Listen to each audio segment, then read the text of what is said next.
So next session is on total occlusions and coronary imaging, and we all know as interventionists this is again a very important area where we should have absolute skills to open up the total occlusions, and imaging also provides a lot of insights into that.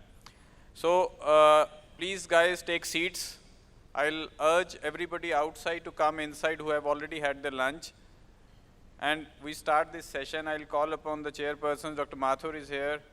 Dr. Raman Chawla, please join on the dais with Dr. Mathur and Dr. Clare and start the proceedings of the next session. Request Dr. Mathur to take it forward and call upon all the discussants and then get going. The first talk, Japanese speaker is already here. Good afternoon and welcome back. It was quite a sumptuous lunch, and we'll have some wonderful discussions in this coming session. We'll try to keep on time because we are already staying behind. Can I also invite my co-discussants, Dr. Sanjay Sharma, Dr. Anupam Goyal, Dr. Sunil Sofat, Dr. Pinto Nata, Dr. S.S. Murthy, Dr. Vinod Somani, and Dr. Deepak Mishra, please. And my co-chairpersons, Dr. Raman Chawla and Dr. Clare, if they are already back from lunch, so that we can get rolling with the first talk. And we have our international guest speaker, Dr. Ashido. So CTO is a new challenge, and there are a lot of people trying to get into these interventions because it needs a lot of hard work, understanding of hardware, and there are definitely a subset of patients where benefits are really astounding. So, Dr. Ashido. Okay, thank you, Chairman. So good afternoon, everyone. So I did talk about CTO sessions, how to decide the collateral availability for regular approach.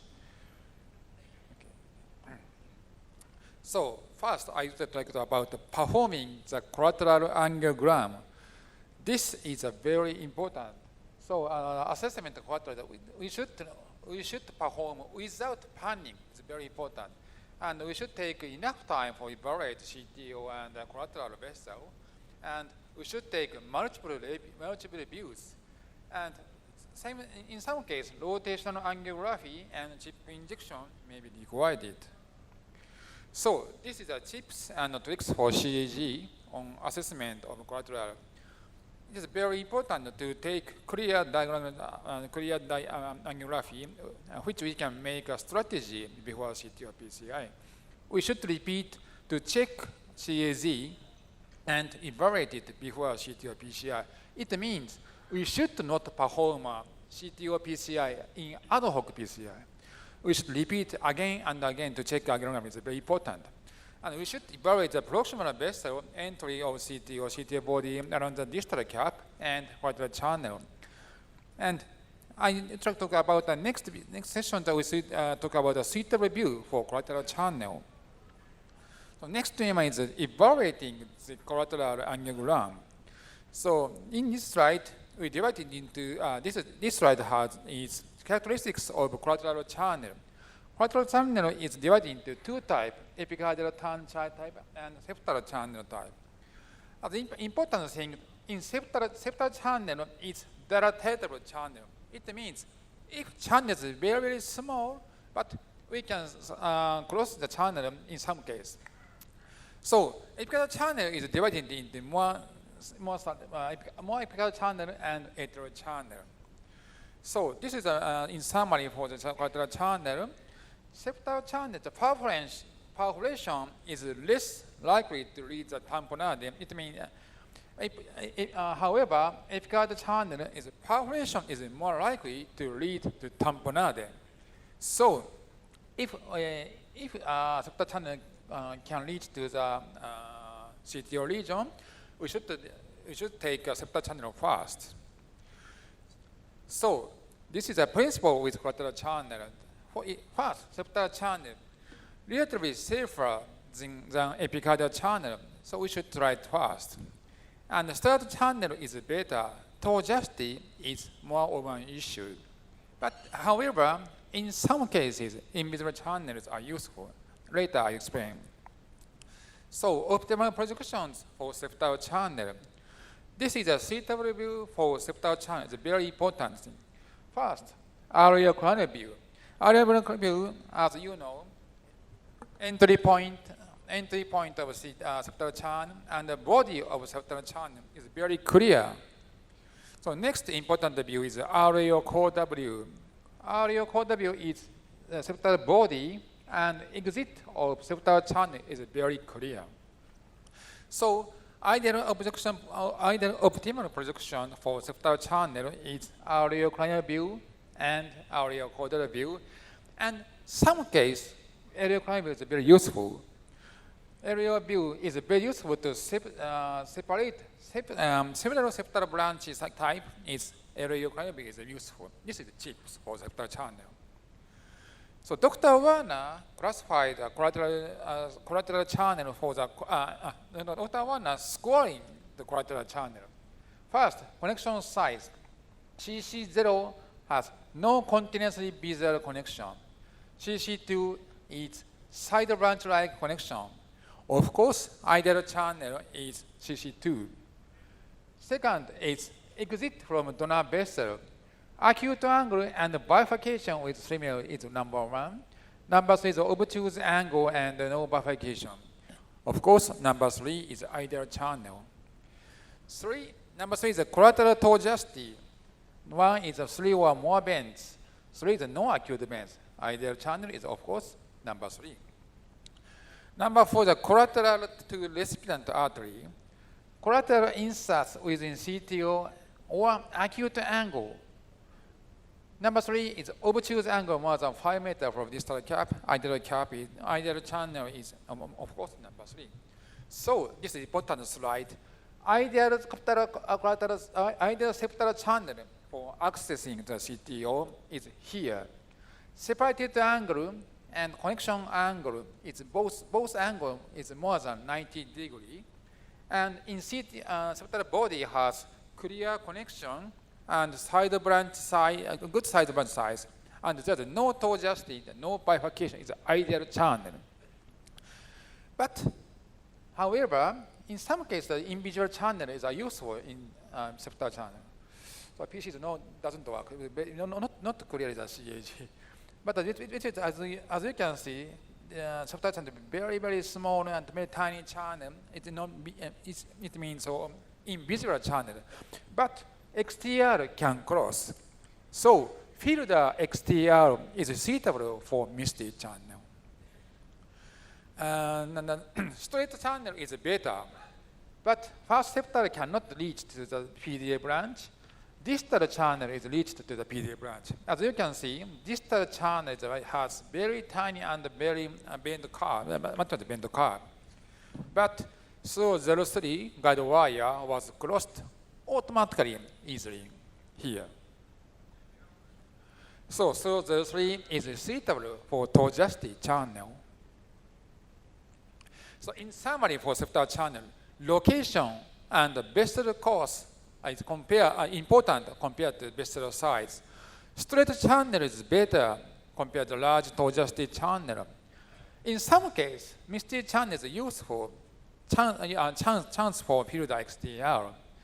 And area cranial view and area caudal view or area cranial view are important to evaluate the septal channel.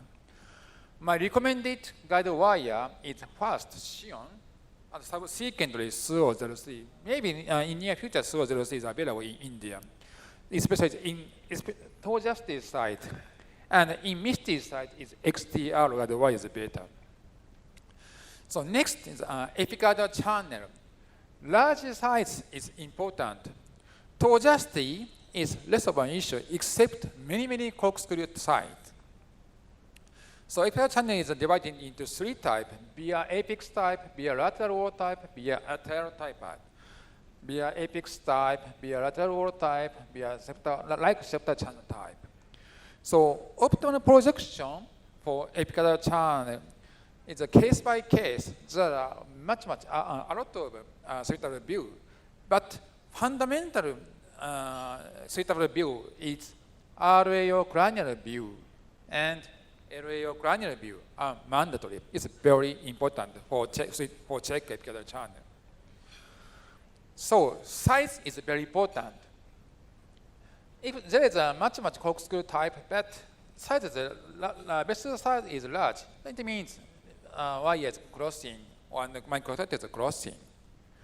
This case is LED CTO and ROE branch connected to the LED, and there are much bent curve, but vessel size is large, so wire and microcontroller can cross. Size is very important.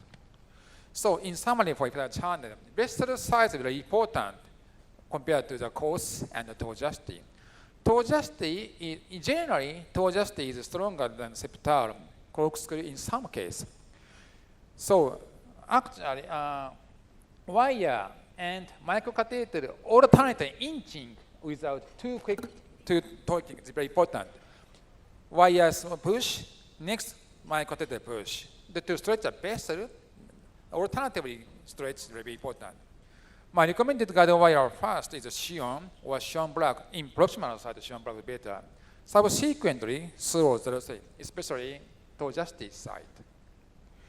So, all channel is wire coating is very important because both septal channel and epicardal channel is very small. It means the friction is larger compared to the other open vessel. Usually, hydraulic coating are designed to reduce surface friction. So, hydraulic coating is mandatory to cross the septal channel or epicardal channel. So, my first choice guide wire is Xion. Xion has full hydraulic coating. This is the first choice guide wire for all collateral channel. And this is Xion has Act 1 component. This is a good control guide wire. Chip load is very small, 0.7 gram. Next choice is a Filter XTR. Filter XTR hydraulic coating with polymer jacket wire. Very good guide wire. Chip load is very small, but the risk of perforation is small higher compared to Xion. So I use the XTR in tiny channel or invisible channel. Next is a Xion black. Xion black is a polymer jacket with a hydraulic coating, but the chip load is 0.8 gram. I use a Xion black is epicardal channel, especially the large AC channel or Bayern apex route. Large vessel type is I use a Xion black. So nowadays, SO03 is popular in Japan. SO03, the chip load is 0.3, very amazing, more fragile and soft guide wire. So good for channel and bent curve and tiny channel is very useful for SO03. So next theme is a wire crossing to CTO region. For example, the direct crossing or reverse cut technique. So in Japan IIC Summit reported how to cross the CTO region is more than 50% is reverse cut and 30% is retrograde wire crossing.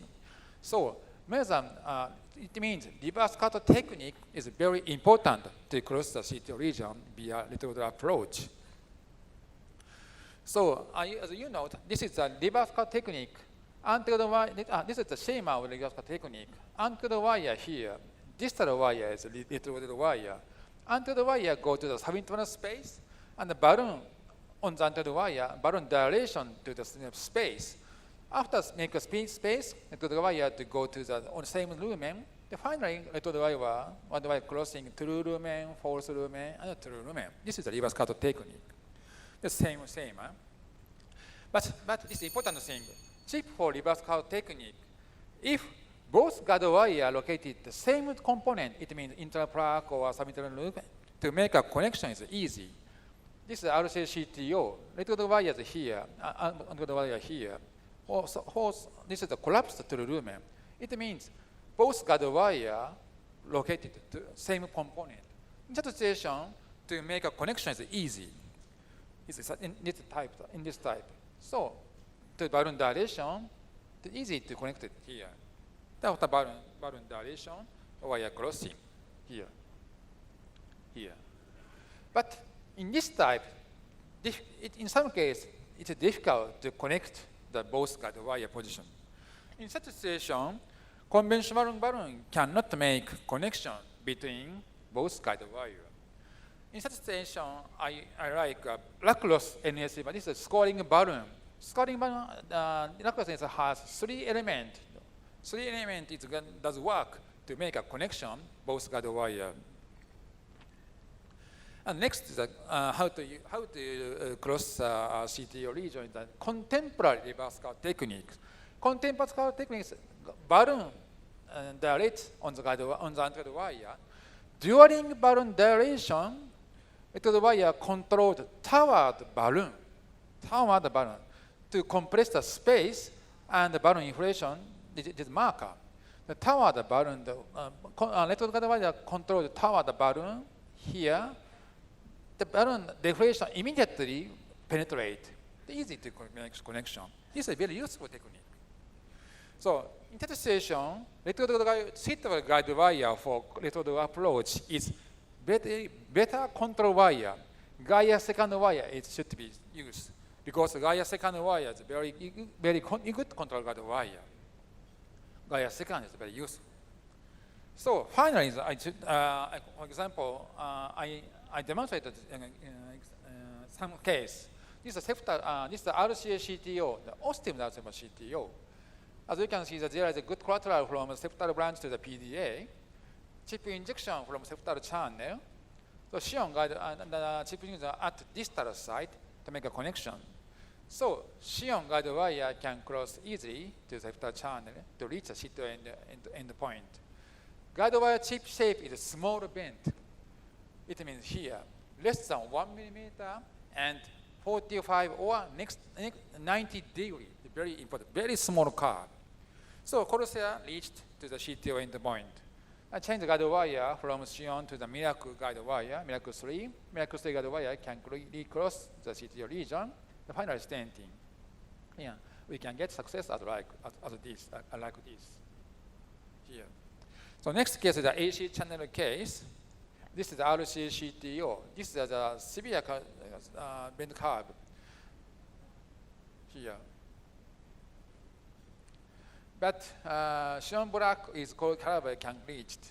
And here, and after reverse curve technique with steam balloon, here. Omit. So this is the final case, RV epical channel case.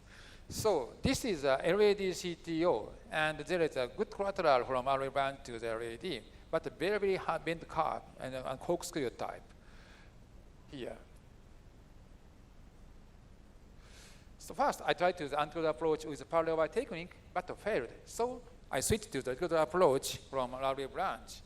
Guide wire stretches the vessel. It's very important. And to deliver the microcatheter, and change guide wire from Xion block to SO0C in the toe justice side. The SO0C can cross, and microcatheter can reach to the distal end point. And the reverse curve technique with the lacrosse NSC balloon. After reverse curve technique, how to introduce a good guide wire in the outer. This is just one option. I use a guide extension catheter. It's pickup technique. This is a CTO site. Guide wire, electrode guide wires are easy go to the another submittal space in such a situation to deliver the micro catheter, extension catheter, the covers here. Electrode guide wire slide back, the push. Easy to catch, pick up the catheter. This is a pickup technique. So we use a guide liner for Androidly. The guide wire is easy go to the catheter. The cable was reached in the catheter. Finally, change guide wire to RG3. You can get success the externalization. So finally, angiography is here.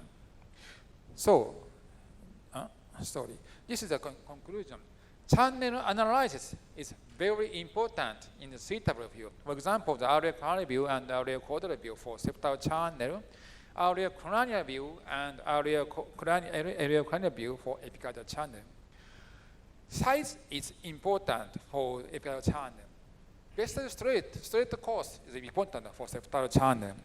Suitable wire selection and making the tip curve of the wire is important in CTO region. CCT 2018 will be held from October 25 and 27 each year at Kobe. So if we have time in time, let's attend this meeting. Thank you for your attention.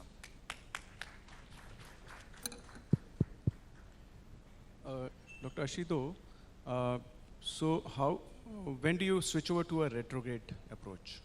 That'll be one question. When do you decide to do a retrograde approach? First you try for antigrade? And guide wire, how is that? Guide wire, so guide wire. No. In what cases you choose retrograde approach and not antigrade approach? Antigrade approach. Yeah. So, antigrade approach, if retrograde guide wire reaches this end point, so I use this marker, medical marker guide wire. So I use guide wire for antigrade approach Gaia series. But if retrograde wire cannot cross the septal channel or referral channel, it means there's no medical marker. So in that situation, I use guide wire, fast guide wire, UB3, ultimate plus 3, because the risk of evaporation is very small. Can I request you to come and join me here in the chair? Yeah, please. Sure. So we move to the now real case presentations done by our colleagues. So with these new trials, decision CTO and neurostate, there was the issue that CTO should be opened or not. So I think it should be very clear that all those patients who are symptomatic and who are having large area of myocardium, we should only try in them. And I think we should try. Until unless we try, we'll not be able to do it. So these are few of my, so I will only discuss one case because of the time limit. So this is a 48-year-old male, presented external dyspnea, ECG was normal, echo was normal, and angio showed is RC which looks like 99%. There was some microchannel visible, it's a microchannel or a collateral was not very clear initially. So he was on optimal medical therapy and PTC was tried outside and failed. Then he came. So I've then taken him for an antigrade approach initially. This was, I think, so this was RCA. It looked like that there is some connection here. So it was tried integratedly with initially Fielder XT and then Gaia. There was this significant dissection. So we had to abandon the procedure. And then he was discharged on aggressive medical therapy. He came again within 3 months. And at this time, I was again in an issue that I take it again or not. So I gone for a thallium test to prove that there is significant ischemia. There was significant ischemia, and definitely he was really symptomatic. He was a very young male and very active. So again, definitely we had to do it, and he was very desperate that I want this to be done. So we taken it again as the same approach, because we are slightly hesitant on retrograde approach. Started again with the antigrade approach, and initially taken a Fielder XT and then a Gaia. But this time I've taken some views for left also to see if there are some collaterals. Although there are 3 good septals, but no visible collaterals for appeal there. So started again with a Fielder XT and then Gaia, but ultimately the same place where I stuck last time, this time also that's the same place I stuck. So there was some dissection at the distal edge, and you can see very clearly so that there is some dissection, and possibly this is mainly because of collaterals. It is not a microchannel, it was a collateral in which I was going in, so there was a dissection and I could not cross. So then I thought that I should switch over to retrograde approach. So there are 3 septals, but there are no good collaterals visible. So I've tried in each of the septals. So as Dr. Ashido has told, so we have started with a Corsair and a Sion black wire. So again, for the constraint of cost also, we have to sometimes jump the steps that initially you have to go with a normal Sion wire to enter in a septal and then go with a Sion black. So we can't do all those things. So I started with Sion black and a Corsair, and chip injections were taken, and I think images are not that clear, but you can very well appreciate here that there was some connection visible with this large septal. So the 2 large septals were not giving connection, but the smallest last septal was giving a good connection. So through that, a Sion black was taken, but I could not cross the Corsair beyond this point. I was trying multiple times and trying to cross it, but it could not cross beyond this. So I tried with Sion black only, and luckily I could cross after almost 10 minutes of effort. And after this also, I tried to cross this corsair by multiple maneuvers, pushing, rotating, turning, but it could not cross. So then again we are stuck that what used to be done, because we have crossed retrogradely, but now I can't externalize with the RG3, so you can't do anything without that. So then I thought I have a Gaia second spare, because I was used that for integrate. So I used that Gaia second again, integrately, and taken that roadmap of this Sion black wire, and after a significant effort, I could cross into a true channel integrately. So this retrograde wire helped me in crossing the integrately, and then finally I could cross it integrately, and then checked that the patency is maintained, that the retrograde wire and corsair were removed after checking that there is no leak in the septal or there is some issue. And then this was stented with 2 large stents, and this is the final result with large 3 branches coming out of it, and all the, after the case confirmed the IVUS that there is no major dissection, and distal vessel was underfilled, it was not a major lesion. So patient was discharged within 2 days, and on 2 months follow-up it is asymptomatic. So with this I should conclude that routine use should not be recommended, but all those patients in which indicated we should try, and the patients who are really benefited are those patients who are really symptomatic on optimal medical therapy with large area of myocardium, and patients of ischemic cardiomyopathy with viable myocardium, there is no infarct. If we go by the book, generally we succeed. So Dr. Ashudo and Dr. Bhatta has told you that multiple steps. If you follow all these things, we can easily cross these channels, and we should not hesitate in trying retrograde. Thank you.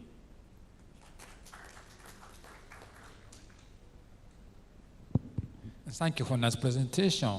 So and you have good training, good techniques. So after wire crossing the CTO retrograde, Sion black to reach the CTO endpoint, but corsair cannot cross the, in some cases here. Yeah. So in such a situation, to overcome the such situation, change the microcatheter from corsair to fine cross, or 1.0 or 1.25 balloon dilated for septal channel is one option. Septal channel dilated is okay. Septal channel is not dilated. So it's one option. I was trying to do all those things, but again, for cost concern, we can use all those kind of. So I thought that if I can go integrately and it's possible, then I will save a lot of hardware. If it's not possible, then only choice is to go and do a balloon dilatation and go with a smaller fine cross and all those things. But this is an easy solution and with lots of cost saving, especially for Indian patients. Okay, okay. Any more comments from panel? Okay, thank you very much. Very nice case, Dr. Nagendra. Excellent. Thank you. So now we are back to Dr. Yadav, Dr. Yadav Bhatta from Kathmandu. We have his presentation set up. Thank you, and sorry for the inconvenience. So, you know, the procedure failures are in those patients who've got total occlusion, whose length is long, and very chronic occlusions, and there is an abrupt cutoff, and there is a side branch near the occlusion, and we have a bridging collateral, heavy calcification, and extensive tortuosity. This is what I look at whenever I see a patient with CTO, apart from the symptoms and the indication for doing the case. Now, in a case like this, look at this is the RAO case, RAO view, and then we do that was the RAO, and then we do RAO. And you see, I see that there is a intracoronary collateral, as well as I also see that there appears to be a thin channel that is there, which I felt that I could cross in this case. So if I look at the predictors in this case, I feel that the length is not very big in this, length is not very long. There is no branch at the occluded site, and the amount of calcium and is not there, and the lesion is quite straightforward. Although it is a total occlusion and there are some bridging collaterals. So we went ahead in this case we crossed with the Fielder XT, and the case was easily crossed. This is the microcatheter whom I put, and we injected through the microcatheter, found that the vessel we were in the vessel, and then we were able to do antegrade stenting. Now, next, this is the case which again had been having chest pain for almost one to 2 years, and looking at this case, this is the LEO view. We saw that the lesion length possibly is less. The tapered tip of the RCA is there. That means that possibly crossing would be easy. There will be no branch at the occlusion site. There's no evidence of any bridging collaterals as we saw this case. There is no calcium in this case. So the lesion looks quite straightforward. We again went with a fielder in this case, and we could cross this case quite easily. The patient required 2 stents because of the length of the lesion, because sometimes it's very difficult to judge the lesion length when the lesion is 100% accommodated. This is the end result. And then I have this third case where this is the LEO view. We see that there is a branch at the occluded site. Obviously, I'm not able to tell you the length of the lesion. See, there is a branch at the occluded site, and the stump is abruptly cut off, and the occlusion is obviously long. We do a bilateral injection, and we see that there is a collateral, and the length, again, this shows that the length of the lesion is long in this patient. These cases I would not do. I would keep it for somebody who is a hardcore in this field, and maybe do it, call the patient later and have it done. Accordingly, this patient was tried.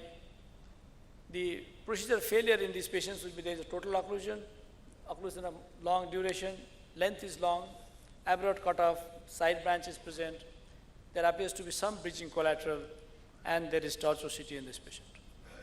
So initially, antegrade procedure was attempted, antegrade failed, and a retrograde through the LED was attempted. The wire through the retrograde process could not cross, and then we tried via the circumflex, the collateral through the circumflex, and in that process, the collateral got ruptured, and we had to put in coils to occlude the collateral from the LCX. Subsequently, we also saw that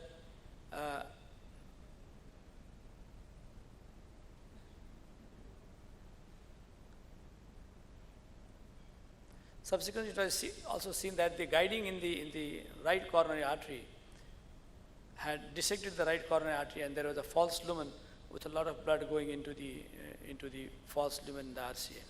Hence, a stent was put in the proximal RCA, and despite that, we could not totally occlude the false lumen, and more injection we would give, the more the false lumen would get enlarged. Hence, the procedure was stopped, and it was abandoned. The patient did well and was discharged after 3 days of procedure.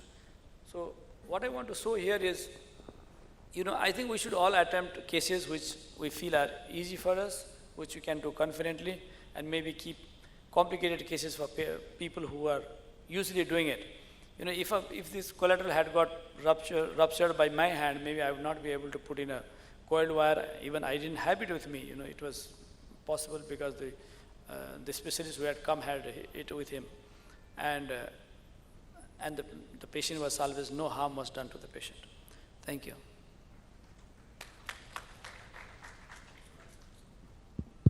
Any comments on the third case? Thank you for your presentation. So actually, the case 3 is difficult after discussions occurred. In such a situation, if I am an operator, to keep the procedure in this situation, IVAS is mandatory. If IVAS is not available, it's a very difficult situation.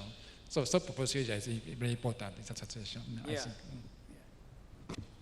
So some of the basic, for people who are beginning CTOs, some basic tips would be that you should always start with a 7 French, which gives you more support. Implants, guiding catheters are also going to give you very good support. And of course, when you choose your wires, you should step up gradually from softer wires to more harder wires. So this is the best way to safely and effectively start your CTO program. These are very interesting cases that you have done, and it's very wise to step back when you are sure that there could be a harm to the patient. So any comments from a panel or anybody in the audience? The other point is the stiffer the guiding we use. For example, if we step up from 6 French to 7 French, the chance of guiding dissection is higher. And if we step up from normal our Judkins catheters to M+, the chance of dissection is also higher. So we have to be more careful in these cases. Although these guidings give more support than the normal Judkins catheters. Thank you very much, Dr. Yadav. Excellent cases. And we'll have some more cases from Dr. Nityanand Tripathi.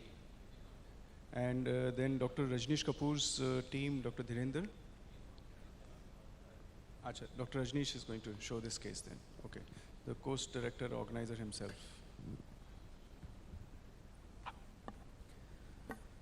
So, CTOs are being conquered. So we have been practicing opening CTOs for quite some time, and we have been doing a lot of cases anti-gradely. But then there were some failures. So Japanese friends came out with solutions in the form of retrograde. And obviously, then we had the taste of retrograde opening of these CTOs. Then, why would a technology lag behind in terms of improving the technique anti-gradely further?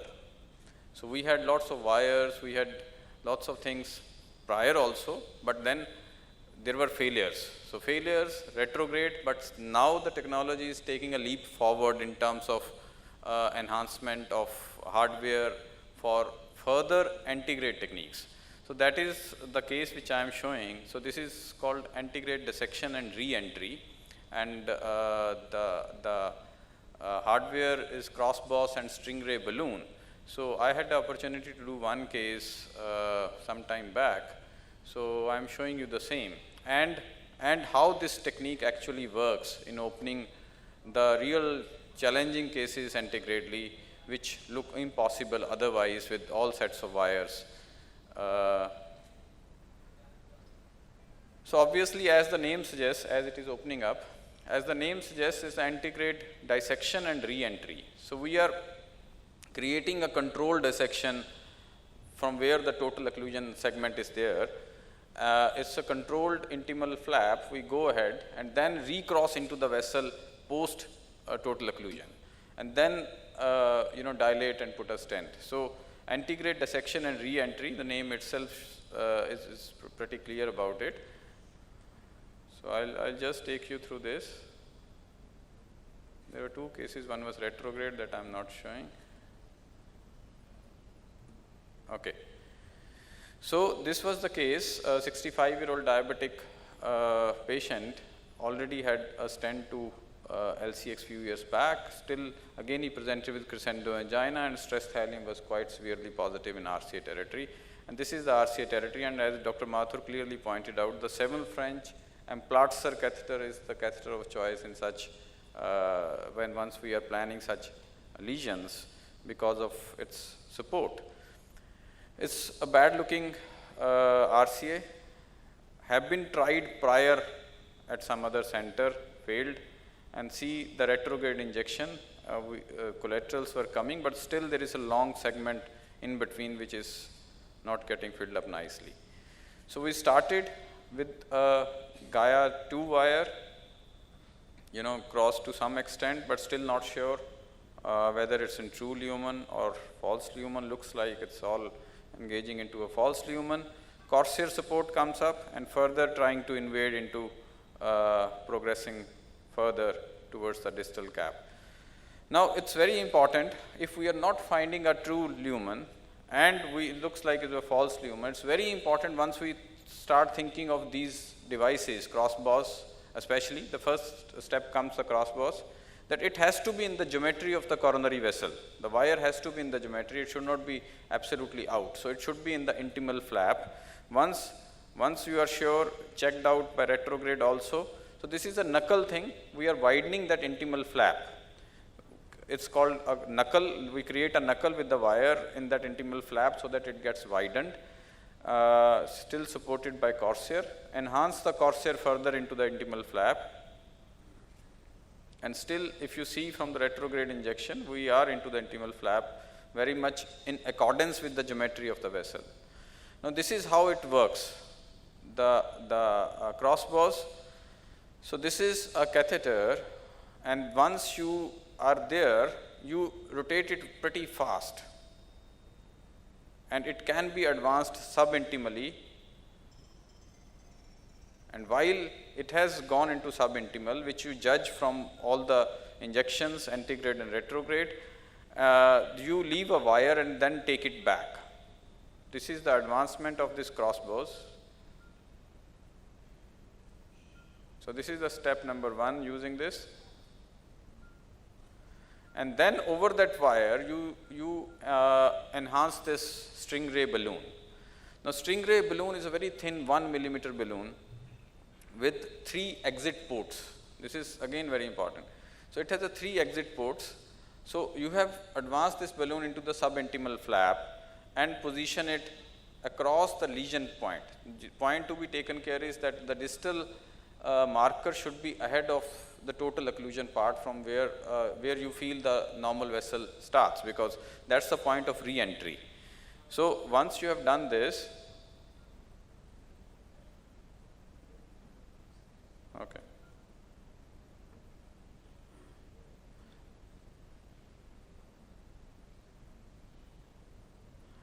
So, one point is missing, that is also very important.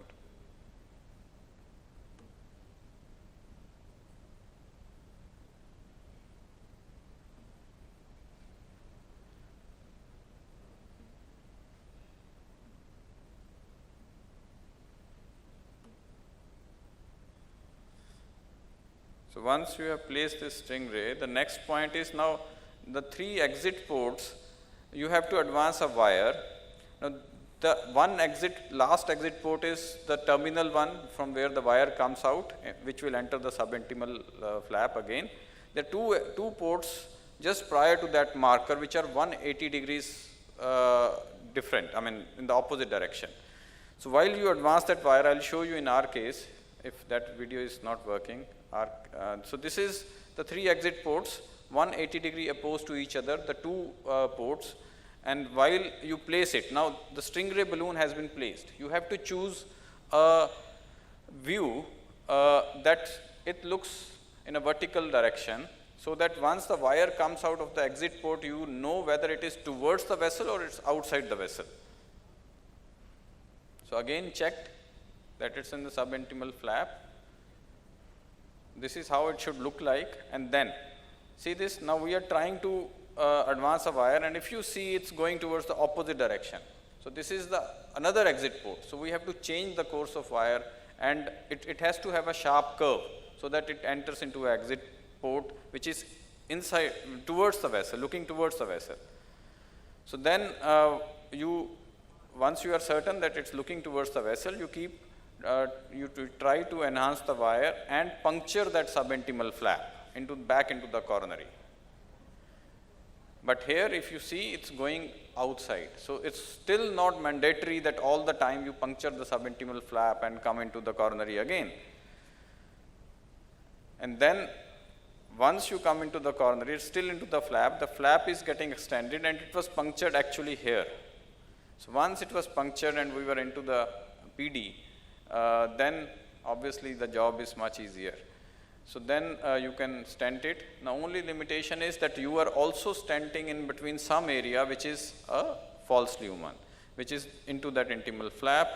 How it behaves in the long term, it remains to be seen still, but then this is a very good modality where you can actually create a controlled dissection across that total occlusion and try to re-enter into the lumen again by using this specifically made stingray balloon, which has 3 exit ports 180 degree opposed.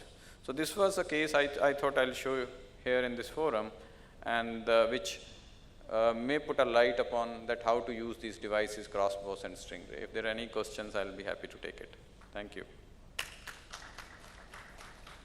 So, that's a very smart display of this new technology. And there are lots of cases where you are ready to give up, because you keep going into false lumens. So this is a nice way of getting back in. And any additional comment on this? Thank you for this presentation. So in Japan, so actually cross-boss or ADR system is available in some hospitals, so, and is a prototype. So in the future, ADR system is available broadband in Japan. So we have some case, some experience, not experience, but in my opinion, cross-boss is difficult to control, go to the direction. So especially some branch, CTO branches here, cross-boss is easy to go to the some branch, and the population is okay. So I like first guide wire to deliver the submittal space, next Corsair to open the buji, like buji, and to deliver the balloon, stingray balloon is my recommendation. I agree with that. Obviously, enhancing the Corsair is better controlled than the cross-boss. So, but if you are not able to cross the total lesion, then these devices help. Obviously, there has to be a learning curve. One has to be very cautious about entering which zone. You should be absolutely clear. As I mentioned, the first factor before you really think of using a cross-boss and advancing in ahead of a CTO lesion is it has to be in the geometry of the vessel. It can't be out. So your question is also if it enters into a branch, you can't. So you have to be doubly sure that you are still, traversing the geometry of the coronary vessel. So doing such cases requires a lot of skill, and definitely you deserve a big hand. Very well done. Thank case. And I am not seeing Dr. Saurabh Mehrotra, so we move forward to the next case, next presentation by Dr. Amit Chaurasia. And can I also invite Dr. Sanjeev Roy to come over here and join me in the chair? Sanjeev, if you're there, I see you. So Amit, can you come and do your presentation? So now we are moving from the area of CTOs to imaging of the coronary arteries. And a lot of exciting things are happening in the form of IVUS and OCT and functional studies in the form of FFR. And they're finding a regular use in our management of patients, and we are finding a C difference in our outcomes. So what Amit is going to talk about is probably an IVUS which helps in performing a CTO case also very effectively. So there we are. So do you use the forward-looking IVUS in your cases? No. You don't? Okay. In Japan, it's not available. Good afternoon, everybody. Thank you very much for, I would like to thank Dr. Rajneesh Kapoor, first of all, for giving this opportunity. I don't know how many CTOs, but CTO is a totally different ball game. And if I have to tell, I'm mainly a structural guy who does CTO to quite a lot of them. And I've been asked to give this talk on forward-looking IVUS. Forward-looking IVUS is self-explanatory term. It's like IVUS that does not look longitudinally, but it looks forward. So this is another tool that helps in antegrade crossing of these CTOs. Crossing of the CTOs, I used to do a few of this retrograde, but then I stopped because occasionally you need a lot of hardwares, and it's not only that. If the wire crosses easily, antegradely, that's much better than a retrograde CTO. But I know the Japanese people won't agree with this statement. So CTO, what is new? We have better microcatheter now, a better guide wires now, lower profile balloon. Now we have a balloon which is 0.75 millimeter, even 0.75 millimeter in size by Balton. But personally, if you ask me, I don't prefer Balton company. I have used a couple of their stents, and it's really difficult to push through. I don't know about their catheters, but definitely they have introduced 0.75 millimeter microcatheter balloons these days in India. The lower profile balloons are easier, it's like a boon, but on the other side, if you are not in the true lumen, then you can easily push those balloons, and you can easily dissect the whole artery. So you should also be careful with these small balloons. The third thing is stingray and crossbows, and Dr. Rajneesh Kapoor has already explained this in quite a detail.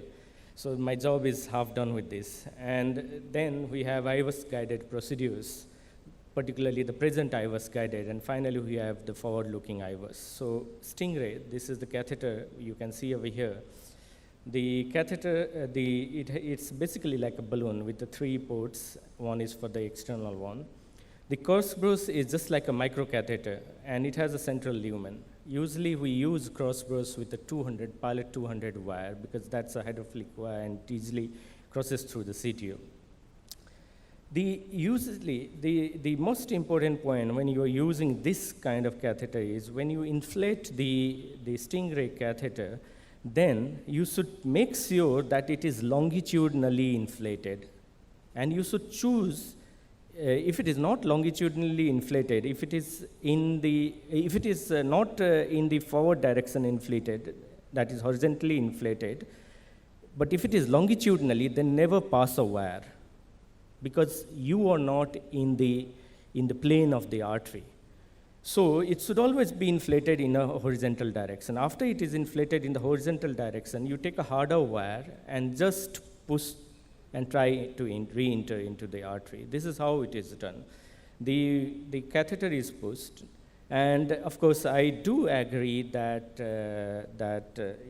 crossbows is a difficult catheter to control, particularly if you have a side branch. So what I prefer is, like, if you have a side branch, use pilot 200 just to enter slightly, and then you engage the crossbows and start rotating as fast as you can.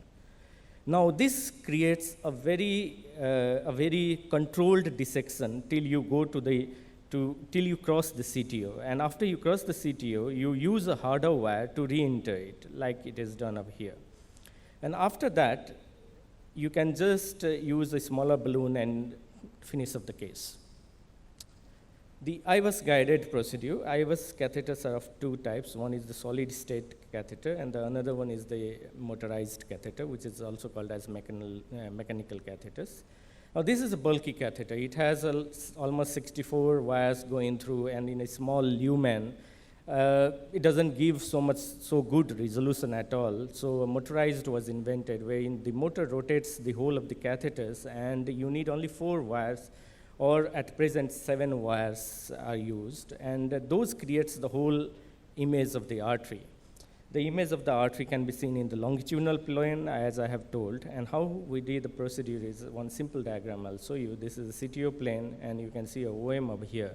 So what you do is you wire this OM, put a IVUS catheter over there, and then see where exactly the entry point is. After you enter the wire in the entry point, you can just cross the wire with that. So if you have a blunt artery, you can use IVUS to finish up the case. Like in this case, the OM, the same case of which it was, they used IVUS over here. And from the IVUS, they saw that, okay, the lumen is over here. You need to enter the wire from here. And they entered it quite well. The case was finished very well. The other way is, like, if you have this case, you entered into the subintimal plane. Then what you do is you use a smaller balloon, start dilating that plane.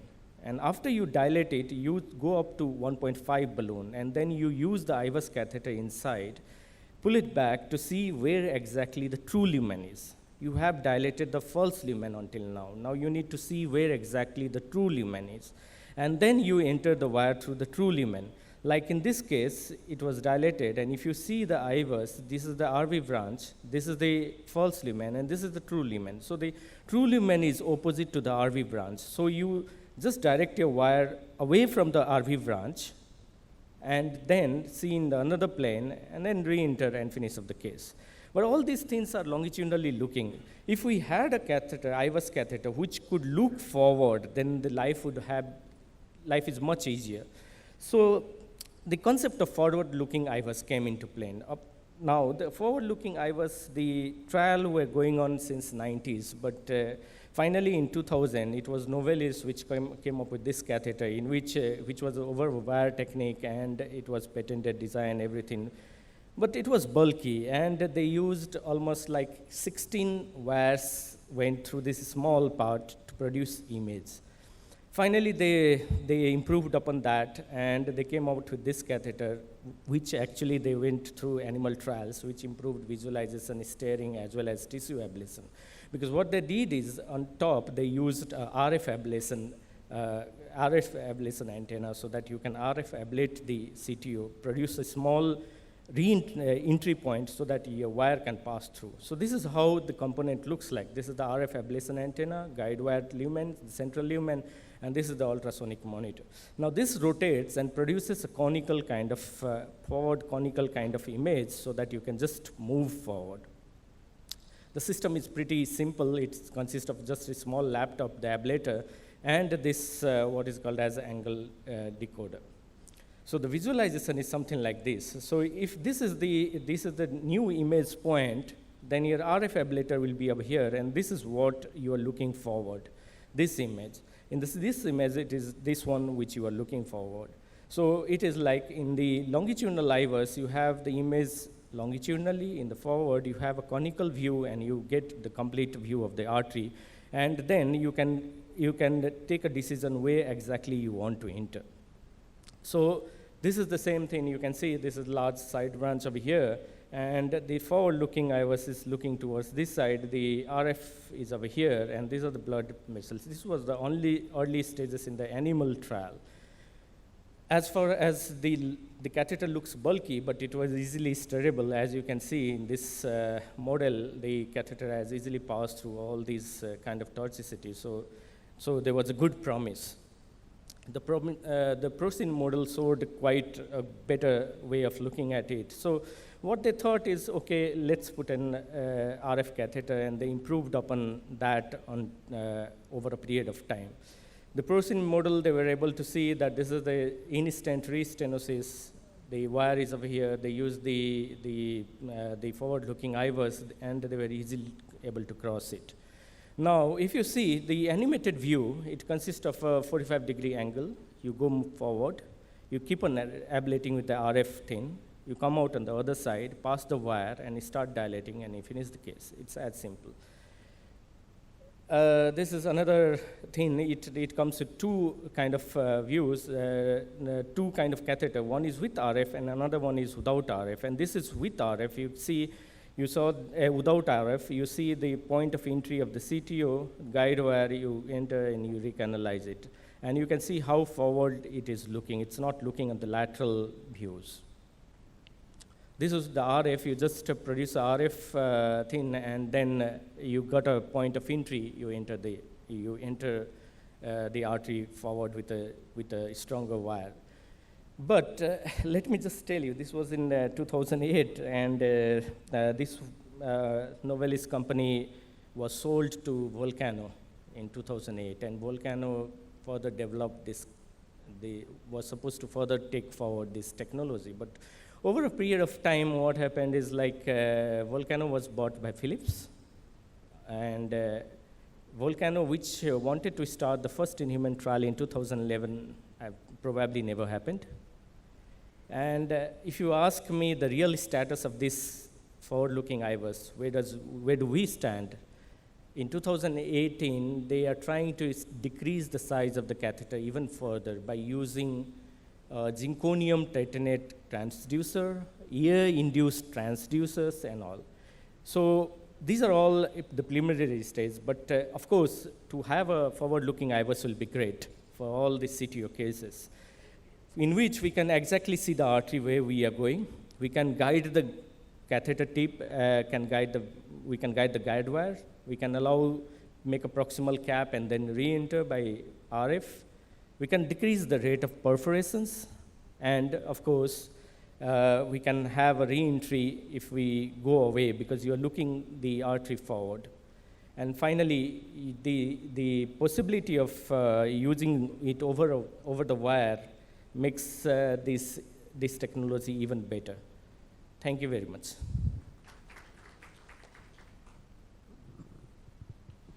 Thank you. I would like to have your opinion regarding, what future do you see of this catheter in your CTO program? So thank you very much. Thank you very much presentation. It's very amazing. So the forward-looking device is forward-looking imaging is very important. So I don't have an experience and an idea. So in the near future, I'm looking forward to using this iBus imaging. Thank you very much. Thank you. We would like to move to the next speaker, Dr. Rishi Gupta, who will be discussing about how to capture the best image.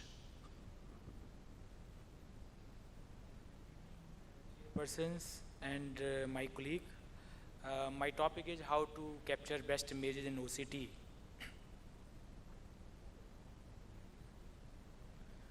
Yeah, as you see that the OCT was developed by Naohiro Tano and Fujimoto in 1990s, and initially it was performed on retina. Later on, the coronary, the usage extended to intravascular system. And what is the OCT? OCT is basically as compared to intravascular ultrasound, it uses a single optic fiber filled in a catheter tube, and it rotates at 360 degrees and generates light, which is a tuned laser light. And simultaneously generating light, it also records the reflection at the distal sensor tip. And this, all the optical echoes are analyzed by near-infrared interferometry. The important part for this imaging as compared to intravascular ultrasound is that it is produced by the light. Once it is produced by the light, that means it will have the speed which is much higher as compared to the intravascular ultrasound, which is a sound speed of 150 meters per second. That causes very high resolution images, very fast acquisition of images, and on the other side, this is very important to have the bloodless field. It is very important that the RBCs and blood actually interferes with the imaging. It will cause high birefringence and very high attenuation of the light.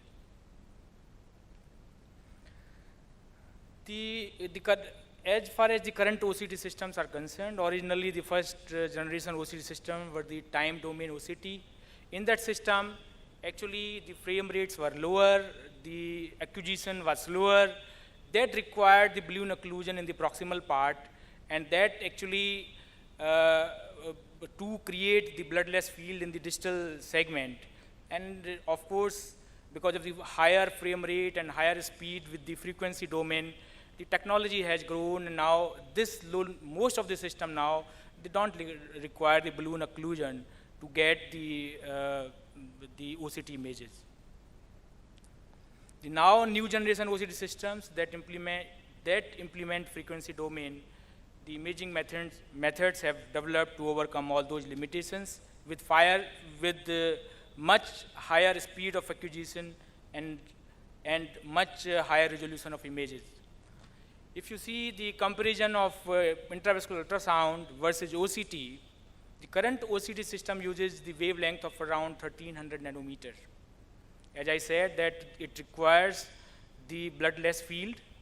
The frame rate as compared to intravascular ultrasound is around, the frame rate with intravascular ultrasound is around 30, and this with the frequency domain OCT is around 200. The pullback speed is much around, much higher, more than 10 times higher, about 20 millimeter per second. That means that whole of the imaging can be finished 6 centimeter of imaging can be done in 3 seconds. So this is the speed. And then, of course, the scan diameter is similar. As far as the resolution is concerned, it is 10 times higher, whether you talk about the axial resolution or lateral resolution, it is 10 times higher as compared to intravascular ultrasound. On contrast, of course, this will lead to some problem like the tissue penetration. Tissue penetration is lower, that it is around 2 to 3.5 millimeter. This is very important to understand that the tissue penetration with intravascular ultrasound is around 4 to 8 millimeter, means that you can easily see the deeper tissue in the intravascular ultrasound system. catheter sizes are almost similar, in fact better with frequency domain OCT.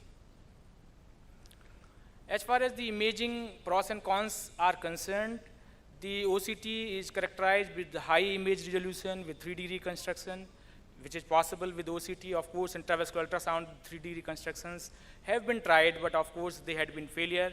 The systems are not good because of the slower speed of acquisition and the low image quality. OCT is better for apposition, dissection detection and follow-up, rapid pullback less than 3 seconds, excellent lesion identification like lipid, calcium, fiber, and thrombus. And similarly, the bioabsorbable stains are easily identified. Of course, the important disadvantages are that you have the outcome data which is limited. And of course, the most important part, as I said, that the depth is only 2 to 3 millimeter, means that if you have artery size which is bigger, like the left main artery, then you will not be able to profile the distal part or the deeper part of the artery. Very tight lesions, of course, there will be a limitation of OCT. Let us see what are the tips for high quality image acquisition of OCT. The most important part is that the catheter has to be more than 6 French diameter guiding catheter, and to have the good images, you have to have the angioplasty guide wire. Over the wire, you have to pass the catheter, and especially if you have a diffuse, long, relatively calcified or bending lesions, the lesions should be prepared well.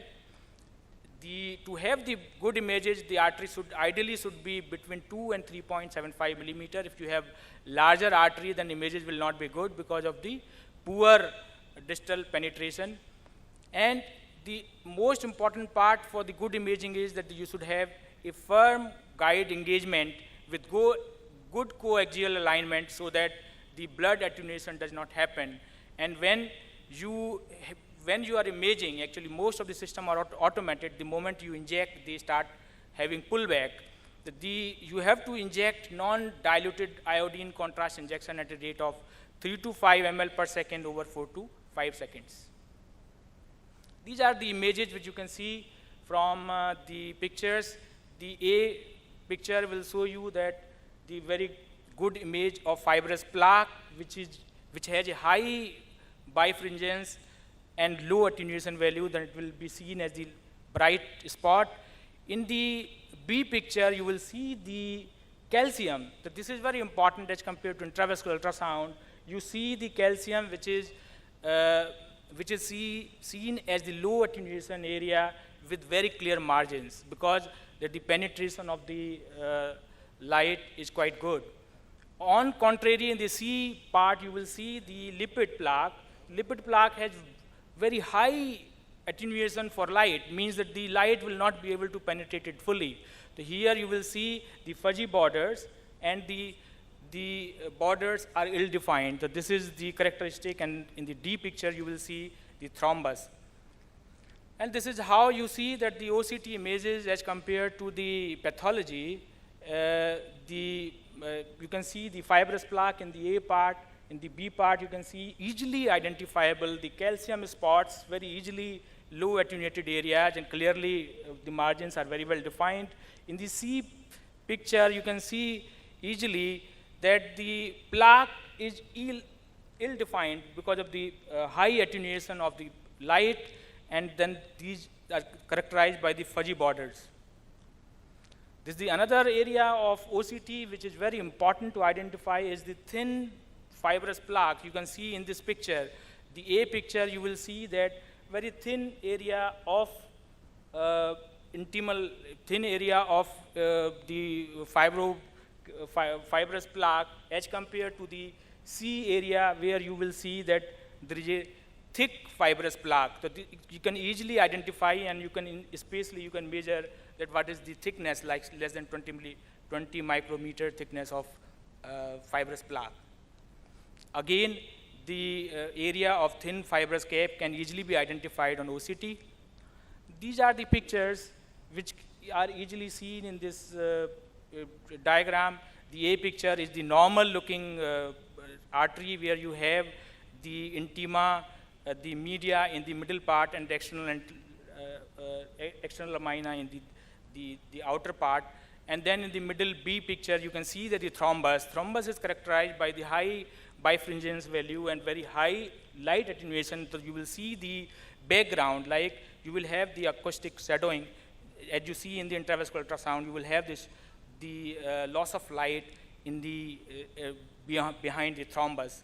And similarly, it is also said that the OCT can identify the red thrombus and white thrombus. So this is the area where you can see that the white thrombus is seen, and in this area you can also at 7 to 9 o'clock you can recognize that there is a thin fibrous plaque. The other important part to identify in OCT is the artifacts. Because for good imaging you should understand that what are the artifacts which can be produced because of the OCT. The most important artifact is because of the blood. As I said, that the blood causes high bifringence and high light attenuation, and you will see these bright echogenic spots, which many times many people can label it thrombus, which is basically an artifact because of the residual blood in the lumen. The other important artifact is because of the eccentric wire positioning. You can see from this the picture in the D, where you have the eccentric positioning, then you can see that the area closer to the wire is easily identified, but the area which is distal, which is away from the wire, is poorly delineated. And other important part, which what we call the sunflower effect, is that especially the stent struts, which are metallic, actually near to the area, near to the wire, they will cause the sunflower effect, which is sometimes confusing. The other important artifact is the saturation artifact. It occurs when light reflected from a highly specular surface, usually like the stent struts, produces signals with amplitudes that exceed the dynamic range of data acquisition. So this is the saturation artifact. One should be aware about those artifacts. And the other important artifact is the CU-up artifact. It happens because of the rapid artery movement or the imaging wire movement. If you have very rapid movement of the wire or artery, then sometimes you feel like that the artery is broken, which is called the CU-up artifacts. The other important artifact which can happen because of the reuse of the wire, and it can happen that you can have the bubbles inside the catheter, and once you have the bubble, then you can have the bubble, the side of the bubble will produce the picture which is not very clear. On the other hand, where you don't have the bubbles, you will have the good picture. So this is not these pictures will not be suitable for tissue characterization. So the other important artifact is the fold-over artifact. As I said, that the penetration of this, the light is up to 2 to 3 millimeter only, that beyond that, the image will not be seen very clearly. This, especially in the large arteries and the arteries where you have the branches. At those areas, you will see these artifacts, what are called fold-over artifacts. Of course, this is, I think, the last slide. 3D OCT is the area which is possible with the frequency domain OCT and can give you the good pictures at frame rate and very good usage, especially in bifurcation lesions and especially in the assessment for the jail side branches and stent strut coverage. To conclude, the OCT technology progressing very fast with high quality imaging and ease of use. Understanding of basic OCT is essential for good OCT images, and of course, the 3D reconstruction of OCT has made the technology even more user-friendly. Thank you for your patient hearing. Thanks, Dr. Rishi. I think this was a good deliberation in terms of OCT and how to prepare and how to get a best image. So we further have a OCT talk, and then we can have 1 or 2 comments on this. So we have with us Dr. Sanjeev Roy from Rajasthan, Jaipur. So he's a very versatile interventionist, very good friend, and a very good orator. It's always wonderful to listen to him. So he is giving us the insight that what OCT role actually is there pre-PCI So what I know exactly is the vessel diameters, but still let's hear it from him. And then if you find a post-PCI, post-stenting, a dissection in coronary on OCT, all the dissections to be chased, or there are some specific dissections which should be taken care of? Dr. Sanjeev Roy, please. Thank you, Dr. Rajneesh, and it's a pleasure to be here. And I'll be discussing, as rightly pointed out, about addressing two questions. What important information the OCT gives you pre-PCI, that is studying the lesion, and which dissections post-PCI are to be dealt with. So if you look at the way I follow the algorithm, I look at take the OCT in 7 steps. So pre-intervention, what we look for is 3 things. Assess the plaque composition. Many of things have been already discussed by Dr. Rishi and made my work easier. Identify the reference segment, and then choose the stent size. During the procedure, what we are looking for is to confirm the landing zones and determine the expansion or the stent area. And lastly, after the things are done, what we look at any complication or any post-procedural assessments, like for example, identify the edge dissections, determine how well these stents are apposed, identify any tissue prolapse which is significant. Before we start, if you look at some of the things have been already discussed by Dr. Rishi, this is histological sample, and what you see is inside a spongy layer which is called intima. Just beneath the intima is a thin rubber band-like layer which we call it the internal elastic lamina. And then there is a ropey-like substance which is called media. This media is again towards the ablumen side, is limited by a thin rubber band-like layer. As you can see here, this is called the external elastic lamina. And finally, there is a mesh-like thing which is called the adventitia. So how does it appear in the OCT? So OCT, you find almost a replica of this.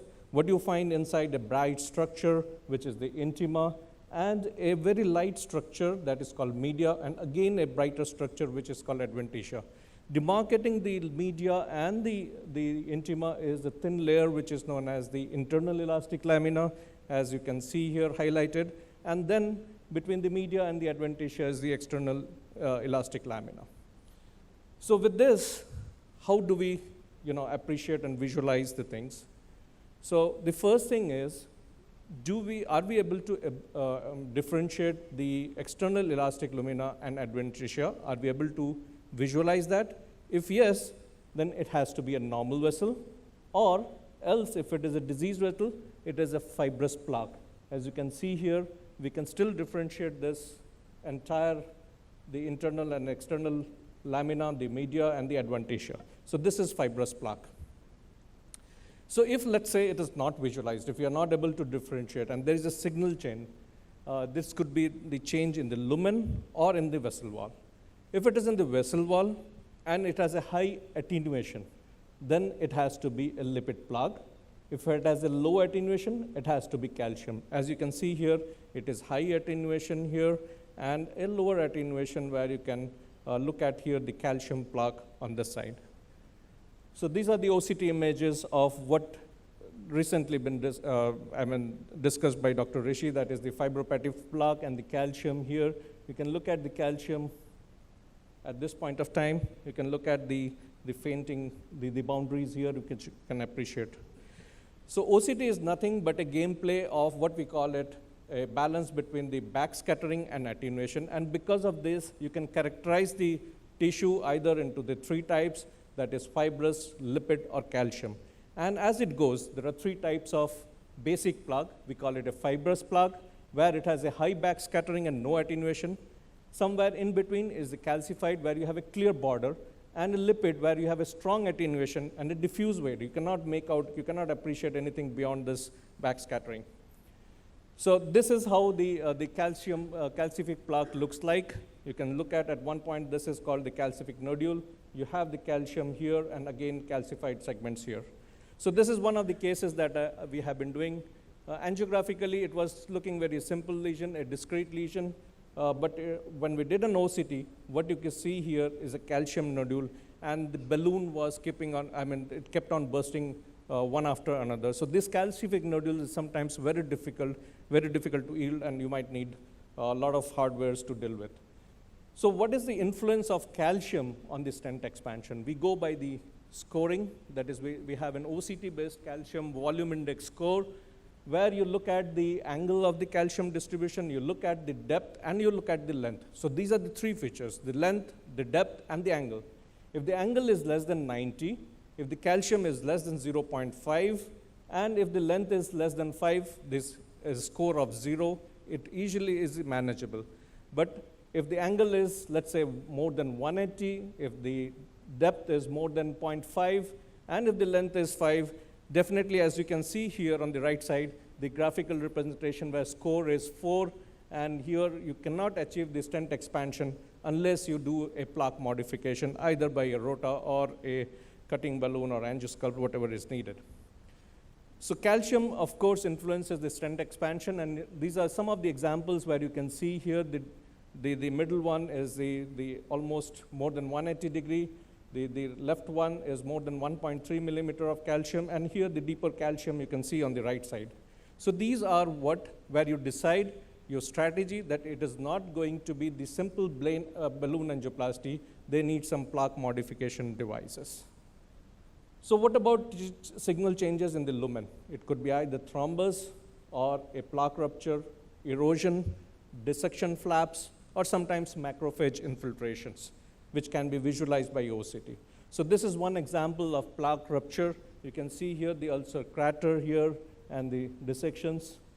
So this is the plaque rupture, which could be identified. Basically, there is a discontinuity of the fibrous cap, and the ulcer formation is there at the site where there is a discontinuity. On the other hand, there could be a simple plaque erosion. Plaque erosion could be identified with a broad band spectrum where there are some layers of the endothelium which are denuded, and there might be, without any rupture at the culprit site. So this is another example of a patient which was thrombolized, and if you look at here after the inferior MI, the residual lumen size is nearly about 50%, and what you can see here in this OCT images are the plaque rupture, and you can see here the ulcer crater. And that's the red thrombus overhanging that ulcer crater. So intraluminal filling defect could be red thrombus, could be white thrombus, and could be mixed one. In the red thrombus, you find a protruding mass, and with a shadow here. You cannot visualize something because the red cells are radiopaque. While in the white thrombus, you do not see those shadows. And mixed picture is somewhere in between. So this is another example which case I was doing some time back, and I finished my case and I was about to do an OCT, and I realized while doing the OCT, you can see a lot of thrombus. I just injected and saw it was almost instant thrombosis. You can see here a lot of thrombus, despite the fact that the stent sizes, the stent looks well opposed, well confirmed, yet you had a thrombus. So in this case, the case has presented with unstable angina, and I did not have a plan to do an OCT in this, but because of that, I just looked at, and perhaps I can just hypothesize, maybe there might have been a very lipid-rich plaque which got disrupted with this stent on the lipid-rich material being thrombogenic, could have caused acute thrombus. So what I did is I selected a quarter size more balloon, non-compliant balloon, gave a high pressure dilatation, and this was the final images that you see here. The almost free of thrombus, well opposed stent, and well expanded. On some places you can see some remnant of the thrombus, but overall the result was quite adequate.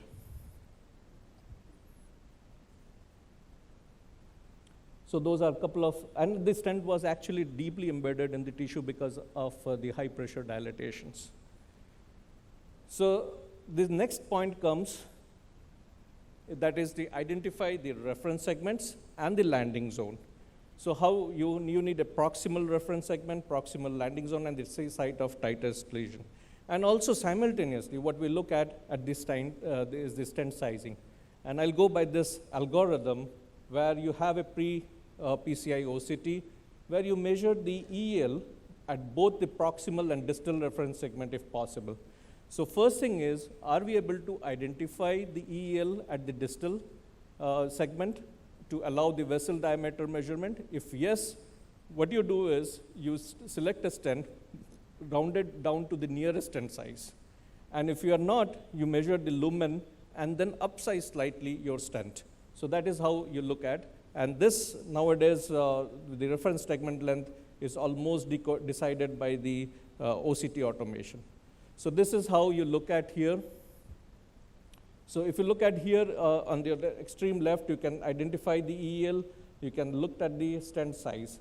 However, if EEL is not identifiable, you look at the composition of the segment there. If it is a fibrous plaque and the vessel diameter is okay, the plaque burden is low, that could be a landing zone. If it is a calcific, yes. But if it is a lipid-rich site, obviously you have to avoid this being a landing zone. So these are a couple of examples where you can look here. This is the distal reference, this is the minimal lumen area, and the proximal reference. And this is how it looks like of the reference segment, where you can identify the EL should be at least visible for nearly about 180-degree arc, and if it is there, you can easily measure the dimension. And in this case, the dimension measured were like 4.73 and 4.6, and you can go for a stents which is 438 and post dilate to 4.5.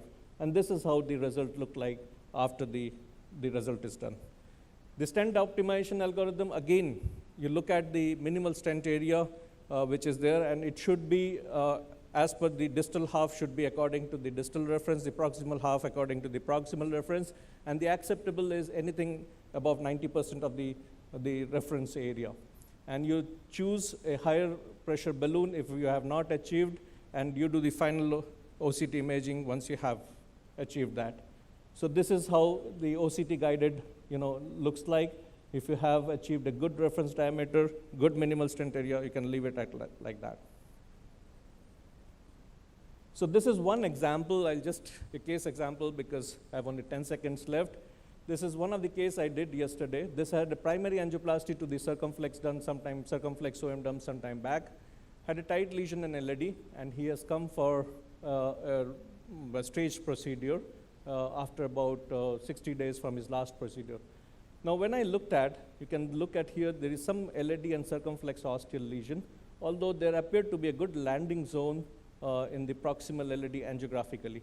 But if you look at here, the downside, all I can see, I just started the OCT, and if you look at here, the dimension at the LAD ostia was 3.2. So I thought 3.2 is too less, and we need to cover it within stent as well.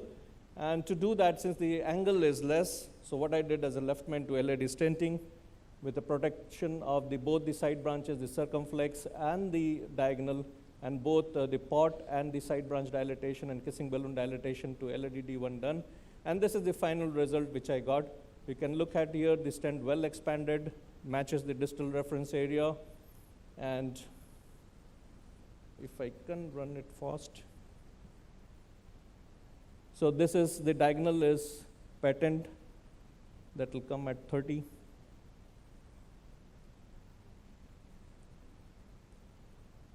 So that's a few dissection flap at the ostia, but non-flow limiting. And finally, the left main also looked quite healthy. The circ ostia, which was measured, was nearly about 4.5, although angiographically that looks like some disease, but we left it like that. So finally, about the two important things, that is edge dissection. So once you have done, if there is a disruption of the luminal surface within 5 millimeters of either edges, the proximal or the distal, this is what the appearance looks like. This is called edge dissection. And most often, it is due to the vessel trauma during the stent implantation or during the post-dilatations. So when it can be of various types, it can be a flap, it can be a cavity, it can be a double lumen dissection and a fissure. So when it becomes very important that it has to be covered with the stent. If the angle is more than 60 degree, or if the length is more than 3 millimeter, or if there is any flow limitations, or if there is an inadequate MLA at that point of time, These are the things which we consider, and we should cover it with another stent. Another similarity what we get is called an evagination, just to inform them, but this is not an acute case, this is an outward vessel bulging of the luminal contours between the stent surface. So there is a difference between the stent evagination. So finally, to conclude, what are the clinical applications of OCT? So pre-procedure, it helps in identifying the plaque morphology and decide the strategy. It helps in identifying the landing zones, particularly if you have an angio co-registration system in your fluoroscopic machine, and select the appropriate stent size. During stenting, we confirm the stent expansion and apposition, we optimize the result, and post-stenting, it is very important to look for the edge dissection and tissue prolapse and any ambiguous findings. It has an advantages over other imagings because it can better delineate the calcium, the lipid pool, the thrombus, and again, it helps in assessment of angiographically ambiguous lesions. But there are pitfalls as well, because you need contrast, so contrast burden is a constraint. The guide selection of balloons and stents and correct expansion has to be there. Sometimes there is an inability to outline the vessel architecture, measure the EEM and the longitudinal extent of the plaque burden, which are more than 1 to 1.5 millimeter in thickness.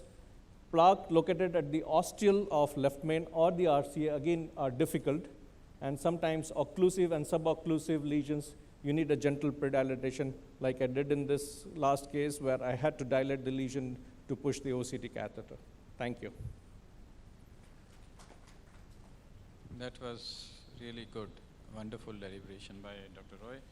So I think OCT definitely is quite valuable once we are finishing our procedure, especially the complex procedure, be it left main or bifurcations or the calcium load. So any comments from the panel? Let's take one comment from the audience. Okay, so one thing before we really close this session, I think all dissections, now obviously OCT is looking too deep into everything. So all dissections visible post-stenting on OCT, we need not to be worried. So Dr. Roy clearly mentioned that there are 2-3 criteria.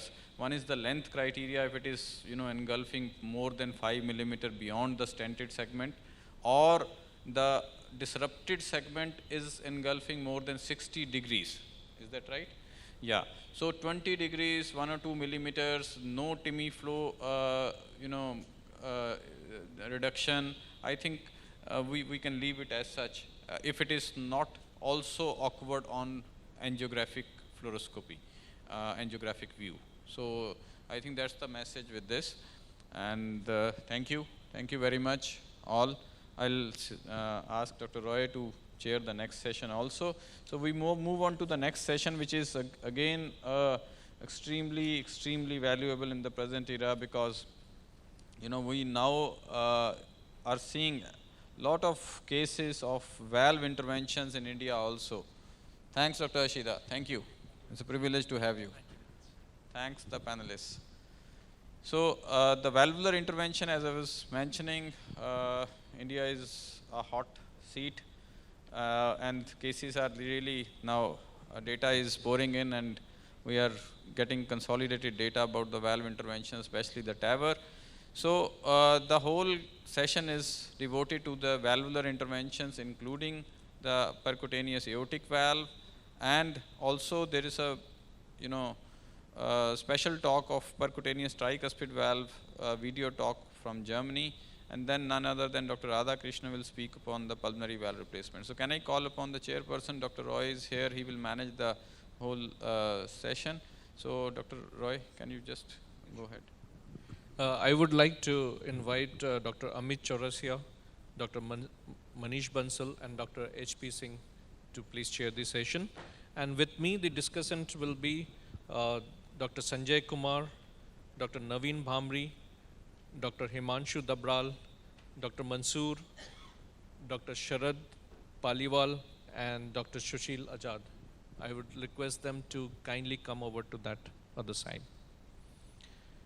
So to start with the first topic of the day, we have ECO in structural heart disease intervention, paving the way for successful outcomes. And I would request Dr. Manish Bansal to speak on this topic.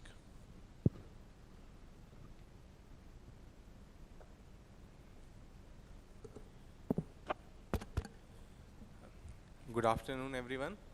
First of all, I thank Dr. Rajneesh Kapoor for giving me this opportunity to speak here in this very important meeting. Now, role of echo and TE during structural heart disease intervention is nothing new. We've been using it for many years for doing procedures like BMV and ASD. But with the advent of newer procedures like percutaneous valve implantations, LA appendage closure, mitral clip, and increasing interest in paravalvular leak closure, the field of imaging during these interventions has taken totally new shape. Now, among these new procedures, TAVI is one procedure in which the role of image echo during the actual procedure has decreased now with time, because most of the procedures are now being done under fluoro guidance and mostly under conscious sedation. So even T is not required at all. Maximum we do transthoracic echo at the end of the procedure. But the other procedures like percutaneous mitral valve implantation, paravalvular leak closure, and LA appendage exclusion, mitral clip, they are totally dependent on TE guidance during the procedure. For any structural heart disease intervention, role of echo actually starts with the diagnosis of the disease itself. As we know, there is no better modality to diagnose structural heart disease than echo. So echo is required for making the diagnosis, for defining anatomy of the defect that needs to be treated, to assess the functional severity of the defect, how bad is the leak. Then specific points which are required for planning that particular procedure, like how many defects are there, what is the size, what is the location. This is followed by intra-procedure imaging, and finally post-procedure assessment to look for any complications and adequacy of the procedure. So now, as I said, for TAVI, we are not using echo during the actual procedure these days. Only towards the end, we do imaging to just look for certain complications, particularly paravalvular leak, if it is there or not, and the position of the device, whether it's too low, too high, whether it's causing any complications. So if the paravalvular leak is one of the very important complications and considerations after the TAVI procedure is done. If the leak is small, most of the times nothing needs to be done, particularly if it's been the self-expendable valve, because with time the leak usually decreases. But when we find that there's much larger leak covering almost half of the circumference of the device, and also there's valvular leak, something has to be done, and this information needs to be given to the interventionist so that he can take corrective steps. Another important point to look for is the position of the device, which again can be confirmed by fluoro, but sometimes echo can prove valuable. Like in this particular case, as you see here, this patient had a tilting disc valve in the mitral position, and the device, the TAVI valve, got implanted too low actually, and once the device was implanted, it started obstructing the mitral leaflet disc, which could become apparent immediately on echo because of rise in transmitral gradients and rise in PASP. Although it could be appreciated on fluoro also, you can see here the disc excursion before the procedure is much greater as compared to after the procedure. So this patient required urgent surgical intervention to overcome this. Now in comparison to TAVI, percutaneous mitral valve implantation is a procedure which requires a lot of imaging during the procedure. So here we have a patient who has got degenerated bioprocesses in the mitral position. As you can see, the leaflets are hardly moving. There is marked turbulence suggestive of significant obstruction, and 3D also shows very clearly the leaflets are thickened and hardly mobile. So in such patients, from transeptal puncture to guiding the device sheath across the valve, its alignment and actual deployment of the device, everything is done under imaging guidance, including TE. So here the device is being deployed. It's a balloon expendable device, and after the procedure, this device is implanted, we have a new valve and the obstruction is relieved completely. Now paravalvular leak closure is another procedure which has become increasingly common these days because of the patients coming back with paravalvular leaks, those who underwent prosthetic valve implantation in the past. Now in these patients, pre-procedure planning is extremely important. We need to define how big is the defect, how many defects are there, where the defects are located, because all this information is crucial to decide whether the patient should undergo percutaneous valve leak closure or not, or whether the patient should be subjected to surgery. So here we have a mitral valve paravalvular leak. As you can see, there is a big defect towards the LA appendage. And here's another patient who had aortic valve implanted and a big defect in the aortomitral junction with severe aortic regurgitation. Same is seen in short axis view. You can see almost 1/3 of the circumference has a defect, big leak. But this patient was very obese, had undergone surgery only recently. He was not fit to undergo another surgery. And luckily, his valve was stable. It was not dehiscing. So we could attempt paravalvular leak closure, percutaneous leak closure in this patient. So again, transseptal puncture, if it is a mitral valve leak, to guiding the sheath across the defect and device deployment, everything requires T guidance. When the sheath and wire are being crossed through the defect, we have to ensure that it's going through the defect only, not through the valve, because manipulation through the valve will obviously damage the valve leaflets. And after that, once the device is deployed like this, we have to answer whether the positioning of the device is correct or not, whether there is any residual defect, and most importantly, whether this device which has been deployed is impinging on the valve mechanism. There should not be any valvular obstruction, because then that will be catastrophic. So here, in this patient, we can see there was a big defect pre-procedure, which has been largely taken care of. And this was a ball in cage valve. The ball seems to be moving very well, so there is no valvular obstruction. It can be confirmed by Doppler also. There is no increase in gradients post-procedure. And here we have that aortic valve leak patient. Now, as I showed you, the defect was very big. We were anticipating that this will need 2-3 devices to close this defect, but luckily, with just one plug, the leak got closed, and there is hardly any AR here, and there is no impediment to the valvular function. Now, another procedure which depends heavily on TE imaging is LA appendage exclusion or LA appendage closure, which has again become increasingly used procedure in patients with atrial fibrillation who cannot be anticoagulated for some reason. There are two different approaches. One is endoluminal, which means from within the left atrium. There are several different devices for this purpose. This is on top is the Watchman device, and then the Amplatzer cardiac plug. These are the two most commonly used devices for this purpose. Then we have epicardial ligation approach also, which is used less often because of higher complication rates and greater complexity of the procedure. So in LA appendage closure, whenever it is contemplated, there are many things that we need to look at from imaging perspective. We have to clearly define the anatomy of the left atrial appendage, because it is very variable. How many lobes are there? What is the configuration of the lobes? This has a very important bearing on whether the patient can undergo this procedure or not. Then we have to provide various measurements, the depth of the LA appendage, mouth opening, distance from the circumflex artery, because the circumflex artery may get impinged during the procedure.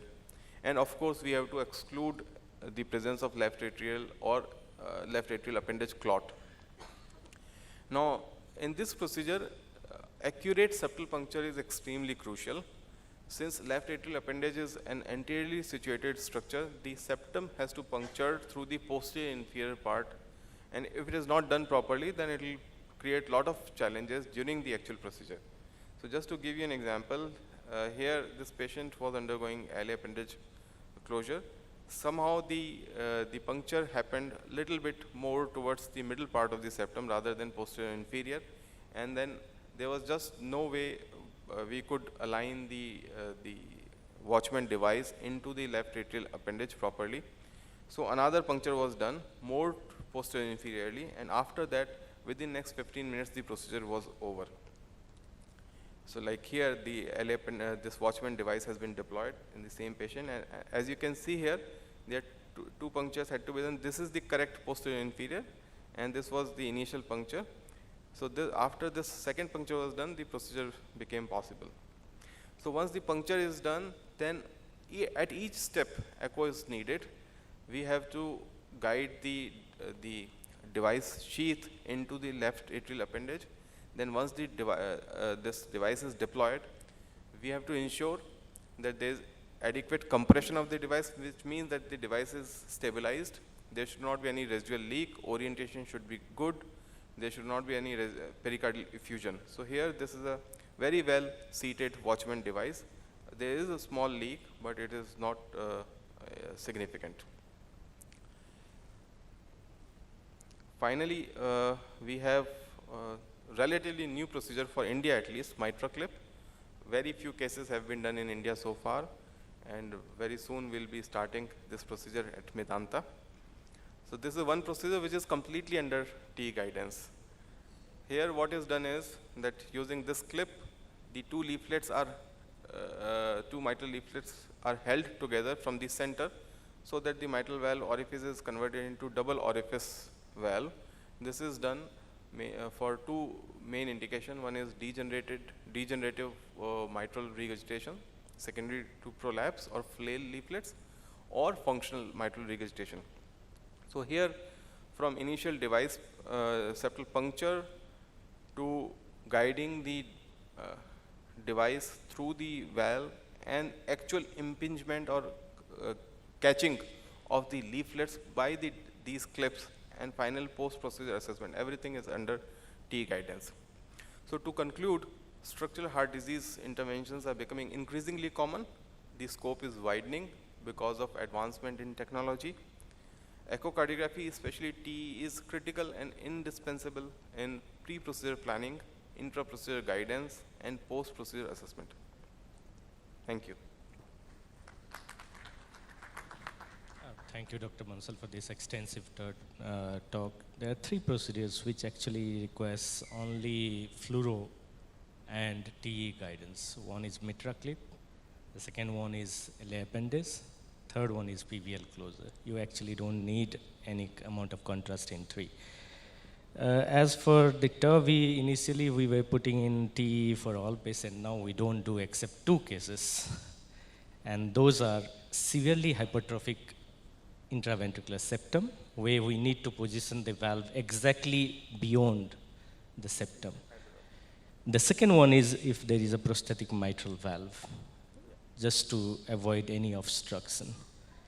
Mitral valve in valve also doesn't require any kind of injection or anything. It's totally TE guided and fluoro. So we do have fluoro and TE to a large extent in all kind of structural heart disease. Any comments from the panel? Any questions from the audience? Okay, if not, I'd like to. I think I would like some comments on many of the Western countries. They have switched over to TE guidance 100% as far as septal puncture is concerned, and they are doing more with the radio frequency needle rather than the traditional broken barrow needle, because broken barrow needle is very difficult to manipulate when you need to go posterior to inferior or any way. So in your hospital, have you switched over, or you are doing with the conventional broken barrow needle? At our hospital, we are using the conventional broken barrow needle for all the procedures. Dr. Praveen Chandra would know better whether we'll be using RF ablation for this purpose in near future. Yeah. So he'll be speaking. I mean, most of I think we still use broken barrow needle because it is cheaper option, and manipulation, of course, is difficult. Yeah, for LA appendage closure, if it is not posterior and inferior puncture, we do find difficulty. But you know, the angulation of, if you use an angulated catheter, you can still enter the LA quite well. Okay, thank you very much, Dr. Bansal.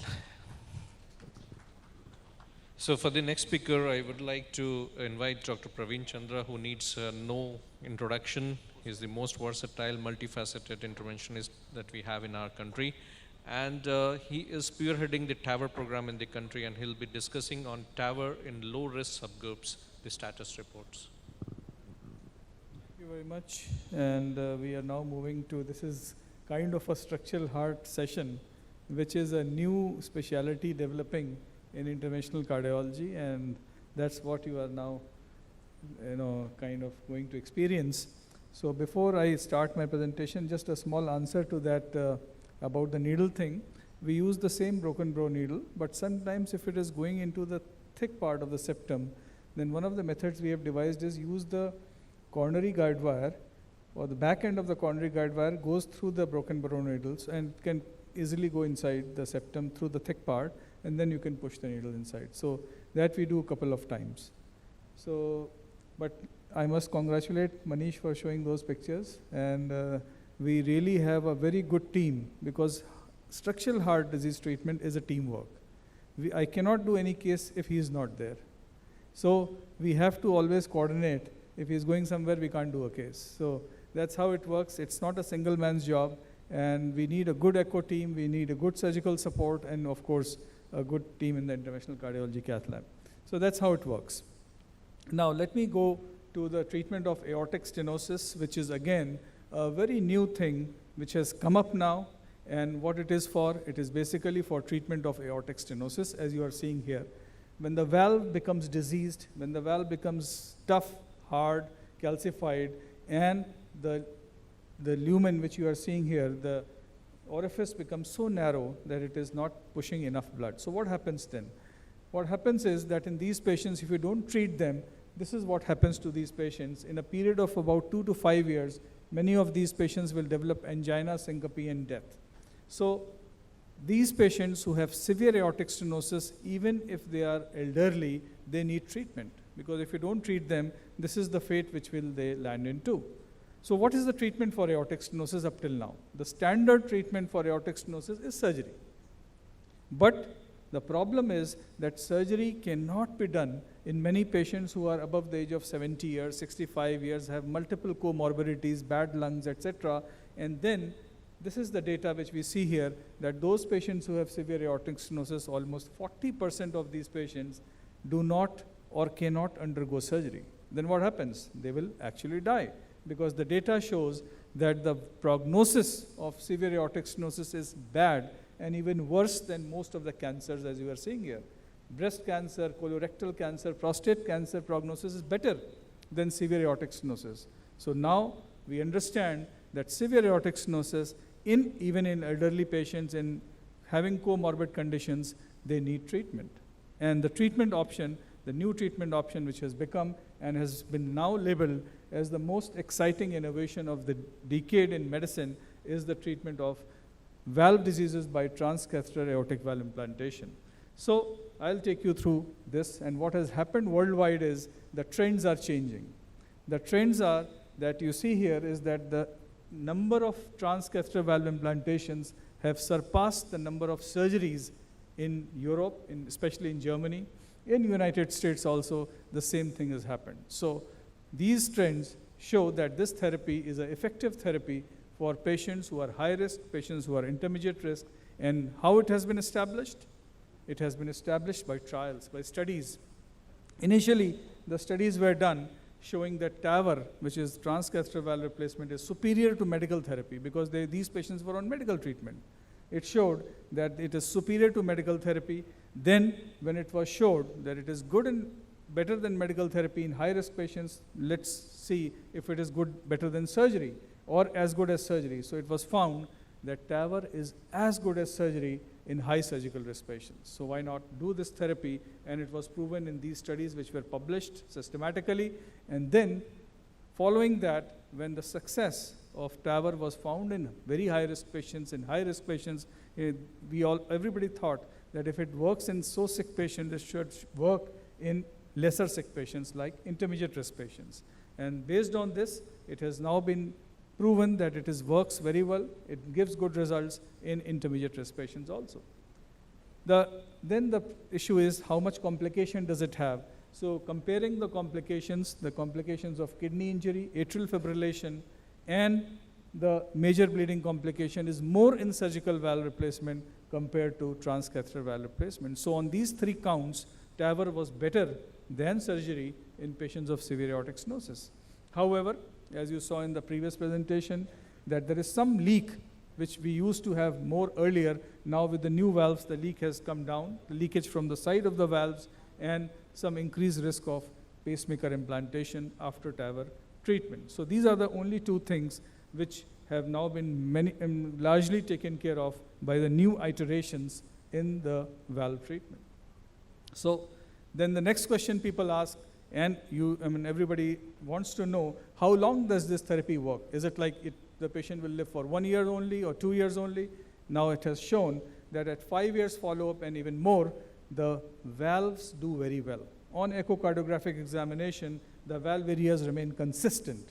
They do not degenerate, and they do well over a period of time. So based on all this information, this therapy has been approved in Europe and United States, and now in India also, for treatment of severe symptomatic aortic stenosis.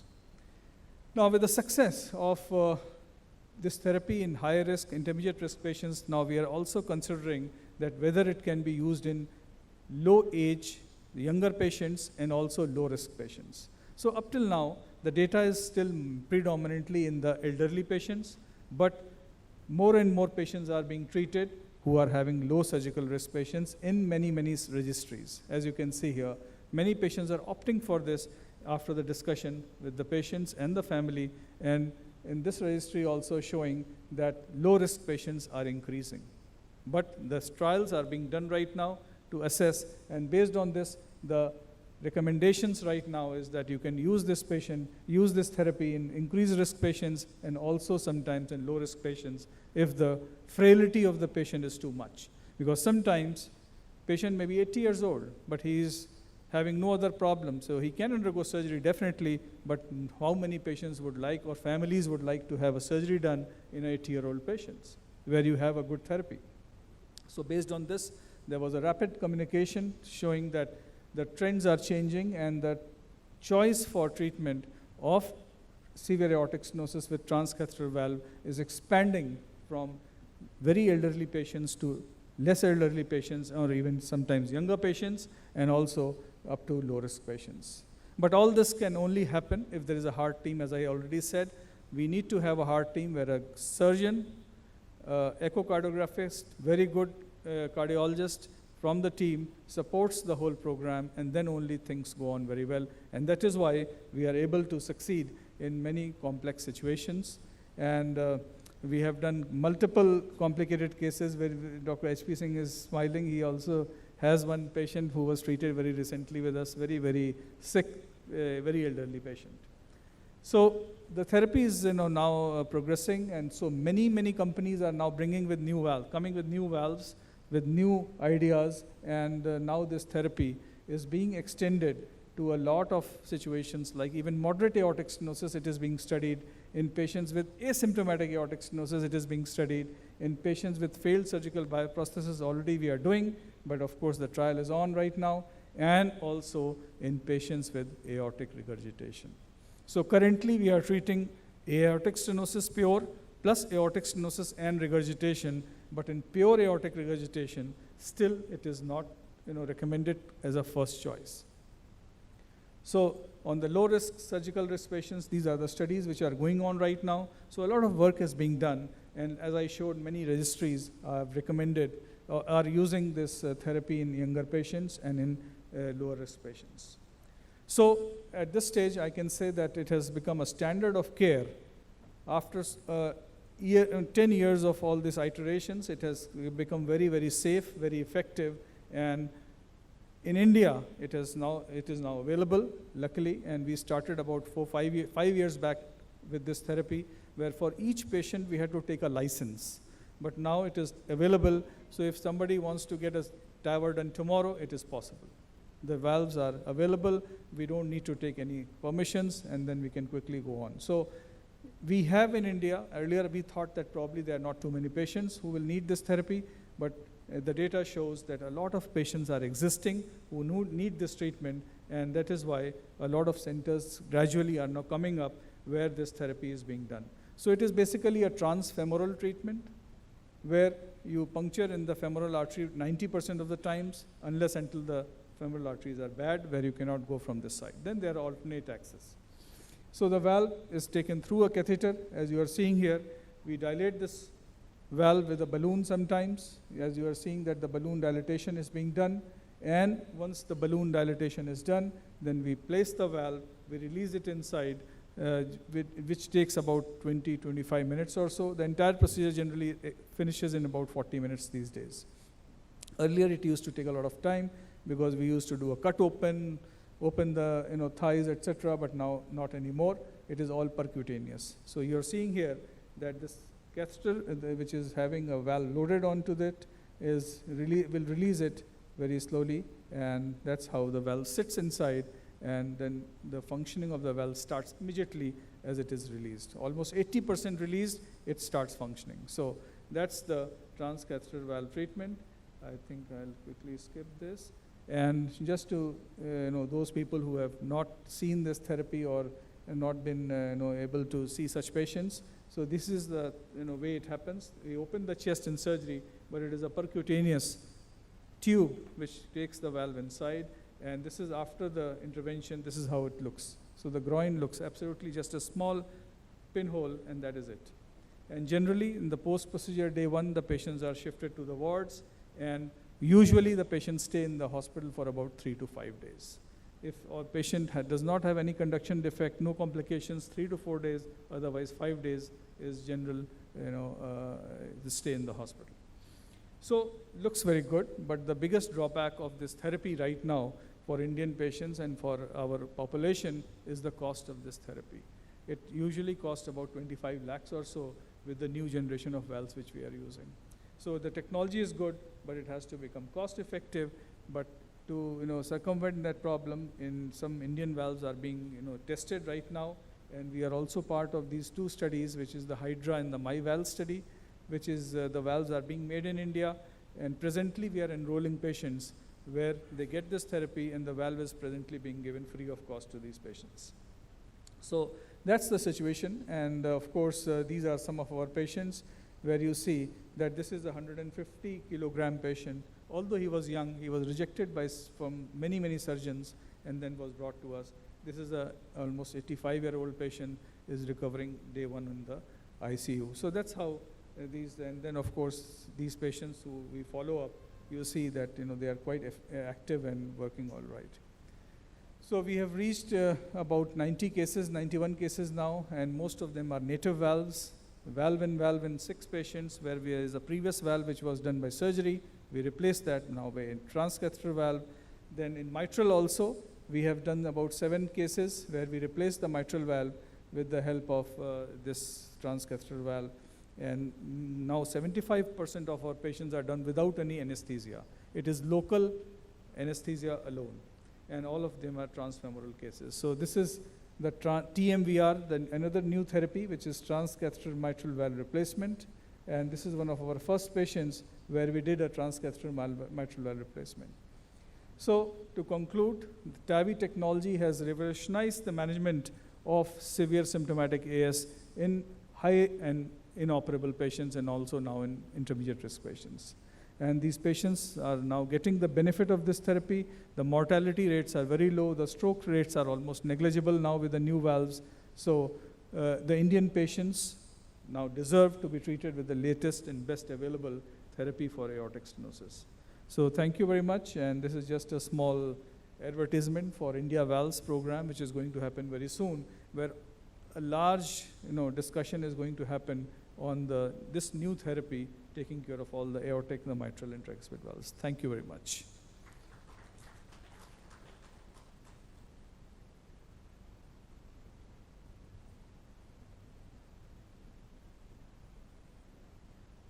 So any questions from the...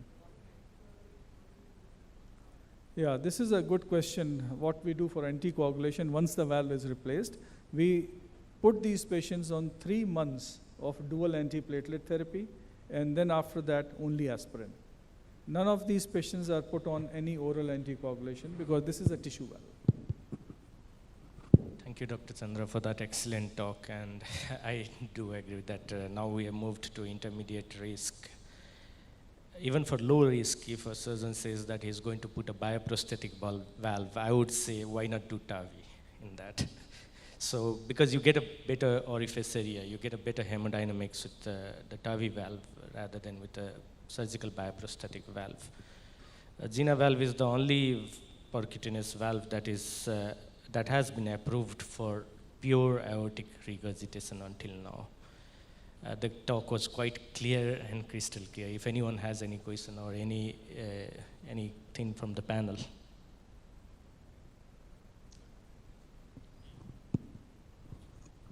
So thank you, Dr. Chandra, for the excellent talk. Congratulations. But I would like to share the case which Dr. Chandra was telling. He saved my life, the life of a very serious patient, which was shifted from a very small town near Amritsar called Batala. So the patient was having very tight, 80-year-old female, very tight aortic valve disease and comorbidities. And also she was having atrial fibrillation. And moment you gave her anticoagulants, the patient was getting bleeding. The hemoglobin used to fall down. So Dr. Chandra did an excellent job. He did the TAVR, and then a watchman device was put in to that lady. Few days back, I saw that lady, and that she was doing excellent results. And she was saying that if you meet Dr. Chandra, please say my thanks to her. And the patient's thanks and my thanks also for saving my patient. Thank you, Dr. Chandra. Thank you. If we have no more questions, thank you very much for that talk. Next talk we have live from Germany, and it's by Dr. Hans Fugula, who will be talking on percutaneous tricuspid valve replacement. Reality or still some obstacles. Yes, hello. Hello, we Can you all hear me? you. Or can you Yes. see me? Welcome, Dr. Hans, and we can see you and we can hear you crystal clear. You can proceed with your that's talk. nice. Thank you very much. So I apologize not being personally there and be with you and all my Indian friends. Just a short remark. I just heard the previous talk from Dr. Chandra, and since I'm the co-founder of Jena Valve, I can tell you that we are now going on with the clinical trial in the US to treat pure aortic regurgitation, which is some of these unmet clinical needs in India to have a valve which treats pure aortic regurgitation. So the US trial is ongoing, and the German trial already is finished for the in the past, it was only able to, with this valve, to treat transapically, but now we have the transfemoral device on ready, and for aortic stenosis, of course, as well. So it has a versatility to treat both valves. Okay, this is good news, but now I switch over to my talk now, where I'm working also on tricuspid valve. And this is, we have to take into consideration, this is a huge valve, which is 4 to 5 centimeters diameter, and it has a very tender annulus. So it's very difficult to just to put to put into orthotopic position a valve in it. The clinical need is there because in the echo, sometimes you have the torrential tricuspid regurgitation, and as mentioned, the annulus is very flexible. So do we need an interventional approach? We think if we address these kind of patients, as you have, you see these patients here with a huge water load, extended jugular veins, and those patients are frequently rejected by the surgeons because they run into liver failure, and the mortality rate is very high. It's 3 to 4 times higher than just SAVR for aortic stenosis. So there is a clinical need. If these patients are treated conservatively with medical treatment, the mortality rate is very high. You see here after 3 years, about 60% died, and for mortality is, survival rate is very poor. So within 1 year, already 1/3 has died. So there is a need, and there are some interventional concepts for tricuspid regurgitation. This is 90% of all these patients are functional tricuspid regurgitations. So there are the autotopic concepts, which means valve replacement. I will come to that in a minute. And then the majority of approaches are tricuspid annuloplasty, as the surgeons are performing.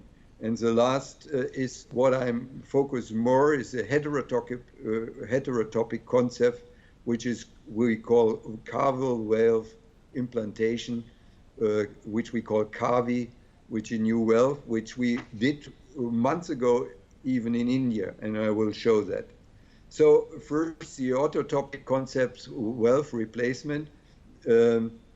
This is the TRICARES valve, which is undercover so far. We haven't seen any clinical cases yet, and this is a Navigate valve, which is a huge valve, which is being deployed in the autotopic position. So you see here is a huge valve with these leaflets. I'm a little bit skeptical that this will hold high pressures. It's a very, the height of the valve is very little, and it's huge. There are some human cases, but I'm not familiar with, here you see a human case. I'm not familiar with the durability and the outcome of these cases. So it's in the very early, in the human first in men's. So then coming back to the annuloplasty devices, so there is a surgical decuspidation, which is called the K procedure, and this is replicated. So this is just a suture being performed and eliminating the posterior leaflet of the tricuspid, and this is being replicated by the mitral line procedure, which eliminates also the posterior leaflet, just putting sutures here interventionally. But as far as I know, first human cases have been performed by Joachim Schofer in my country, but this procedure is rather difficult, and as far as I heard, some sutures didn't stay in place, so we will see the ongoing clinical trials.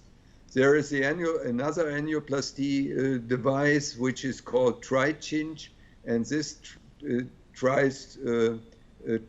puts a screw in here in the septum, or it's a lateral wall, and pulls down with a stent in the vena cava the tricuspid valve, and so by this procedure chinches it and tries to reduce the annulus, so the regurgitant flow is being reduced. So this is here inferior vena cava stent with a line here which can be adapted to the distance here and pulls down the annulus. So that's the concept. Then there is a former device which is being, these are the first presentations and publications, which takes a volume spacer actually inside to the regurgitant flow area in the tricuspid valve, which is anchored here, this spacer in the apex like a pacemaker lead, and then it's anchored in the jugular vein here, and but the results are not that convincing, because if this changes its position, then it might even then it might even increase the regurgitant flow area. So most popular is to clip with a mitral clip the annulus, the leaflets. There's an extra clip. Sorry? Can you hear me? Yeah, we can hear you, Dr. Hans. Okay, so there's a extended mitral clip being released by the companies, which tries to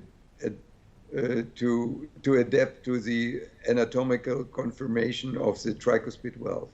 But the pitfalls, of course, are that the coarctation gap is huge, and it's very difficult to clip these faraway leaflets.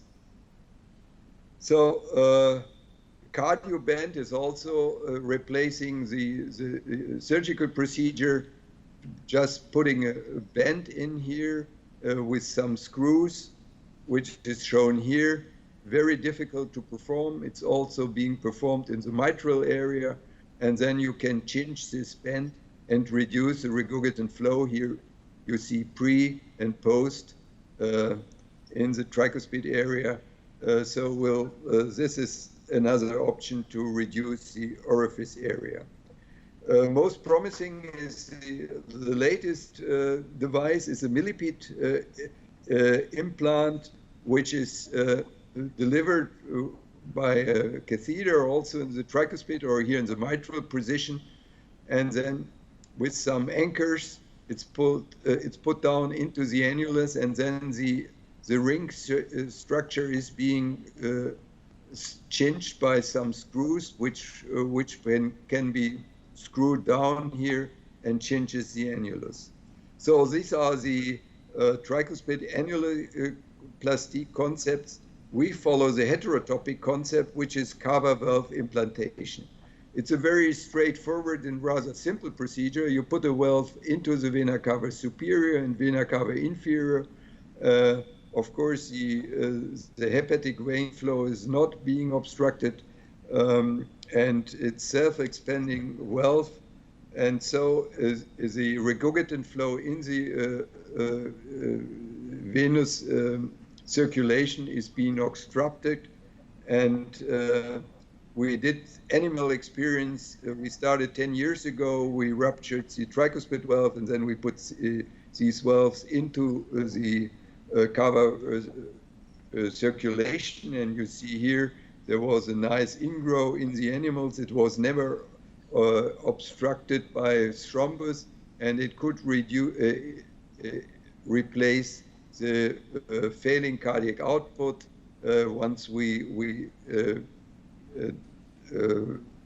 this was the normal valves, then we ruptured the tricuspid valves, and then we replaced it by these carval implants, and we could restore the cardiac output. So since then, we did a bunch of publications describing these heterotopic transcatheter tricuspid valve implantation.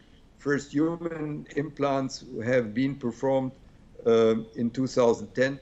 These were these valves, huge valves, delivered transvenously from the vena, the femoral vein,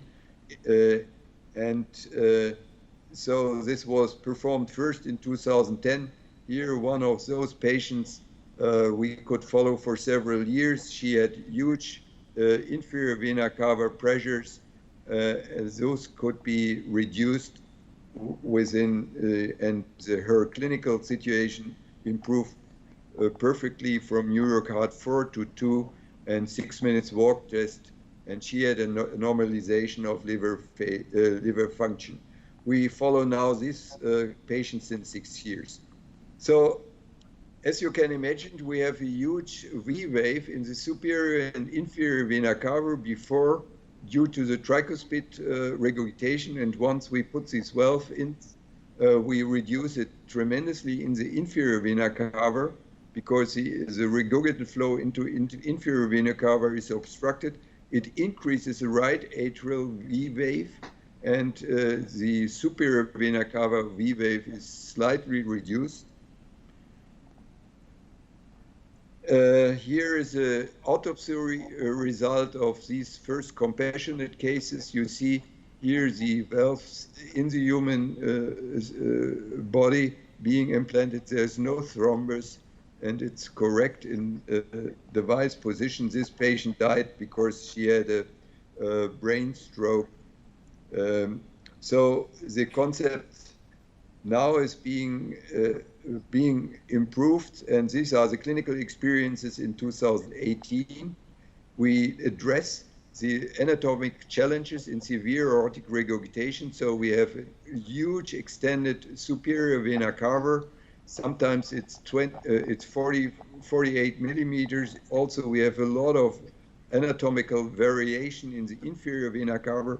So we modified the valves. So the valves have, for the superior vena cava, now have a belly, which adapts to the anatomical variation in superior vena cava.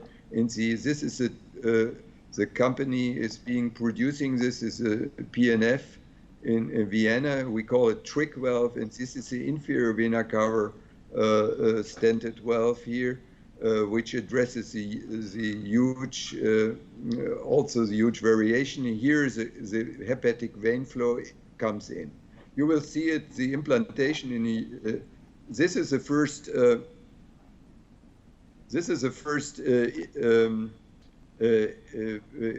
Indian case we performed last month.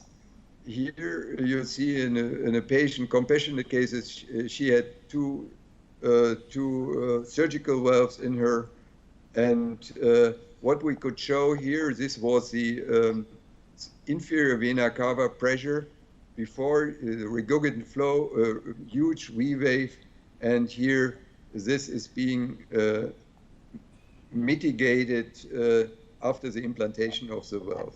So here's a human case we did here in Germany.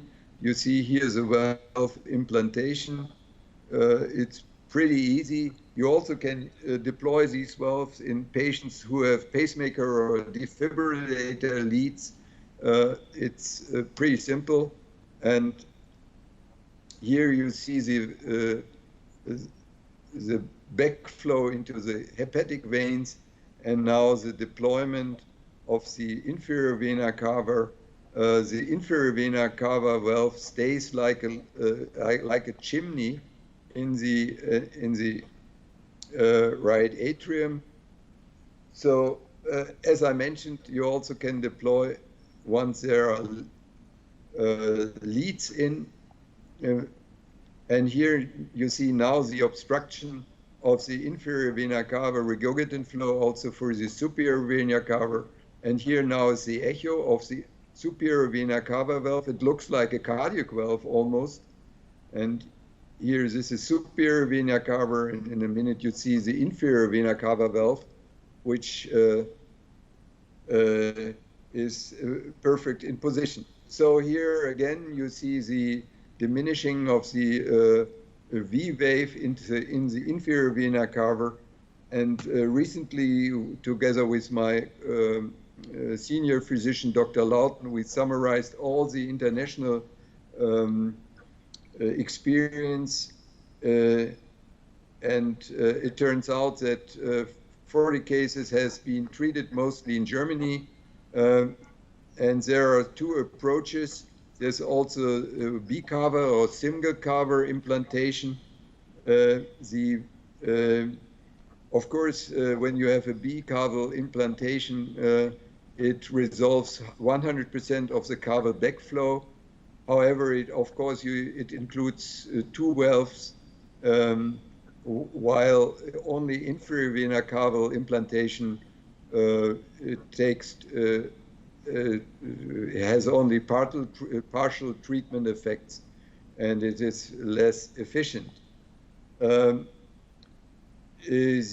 the single valve implantation, in many instances, compassionate cases has been used, and of course, in most instances, in these cases, a balloon expander TAVR valve has been used. But this is only available up to 29 to 30 millimeters, as you know from the tower experience. This is a Edward Sapien or valve, and you have to prepare the landing zone with pre-stenting, which is otherwise you can't address the extended inferior vena cover. So this is a very expensive procedure, and some of these valves embolized because they couldn't adapt to the extended inferior vena cover. So the self-expandable valves, as we use it and we produce it now, are much more appropriate to treat this disease. And these valves are also being developed for low pressure circulation and focus more on the disease which we are treating. So the contra is that we have limited availability, and there is currently no CE mark. This is ongoing right now, and so far we can only use this for compassionate use, as we did in India in the patients I showed you. So the overall results, so far we have the inferior vena pressures decreased and cardiac index increased, and the overall experience is that we have the New York Heart Association improved tremendously in the majority, as I mentioned. Those were compassionate cases, majority were New York Heart 3 and 4, and most of them resolved and did much better as we published. So in conclusion, for the trick valve, CAVI is a simple interventional procedure with straightforward implantation technique, and leads in 70% of all these patients, they have some leads in the right ventricle. This is no contraindication. Torrential TR can be also treated, and there's only little anatomical contraindication with this trick valve. And what is very important, we have only moderate afterload increase after deployment due to our compliance. And this is sometimes a problem in the surgical arena. Once you replace the valve, then the right ventricle, which is impaired, has a huge afterload increase and runs into failure, and the patient will die. Thanks for all your interest, and I'm happy to answer some questions. Thank you, Dr. Hans. It was really a comprehensive presentation covering all the aspects of treatment of interventional treatment of tricuspid valve. Initially, we thought tricuspid valve is just RV is just a conduit, and it may not cause so much of damage to the patient. But soon we realized that the comorbidities associated with it is very high. Just to put you some questions, Dr. Hans, what was the incidence of thrombus, since this is a low pressure situation where we are implanting a valve in your series? So my name is Figula, not Hans is my family name is Figula. I'm sorry to correct you. So, yeah. All those patients are anticoagulated. This is this is different to the TAVR situation.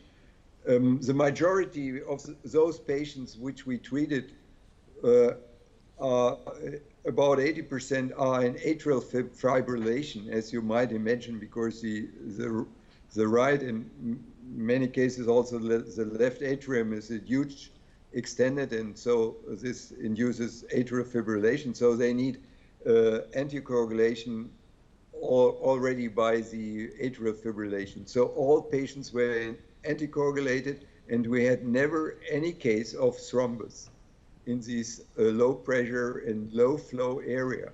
Also in the animal trials, we never had any thrombus formation in the valve area. Thank you for answering my second question, because my second question was what was the incidence of AF? Particularly, I could see some part of the struts hanging into the eye, but you have already answered that. Any questions from the audience to Dr. Figula?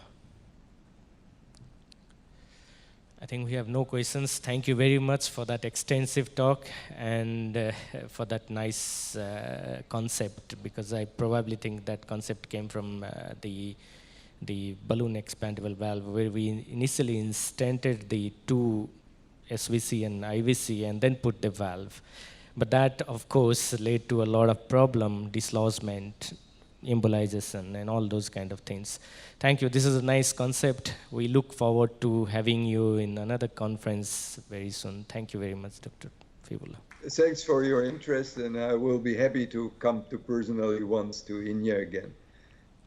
Wish you a very successful ongoing summit here. Thank you very Bye-bye. much. Bye-bye. Have a nice day.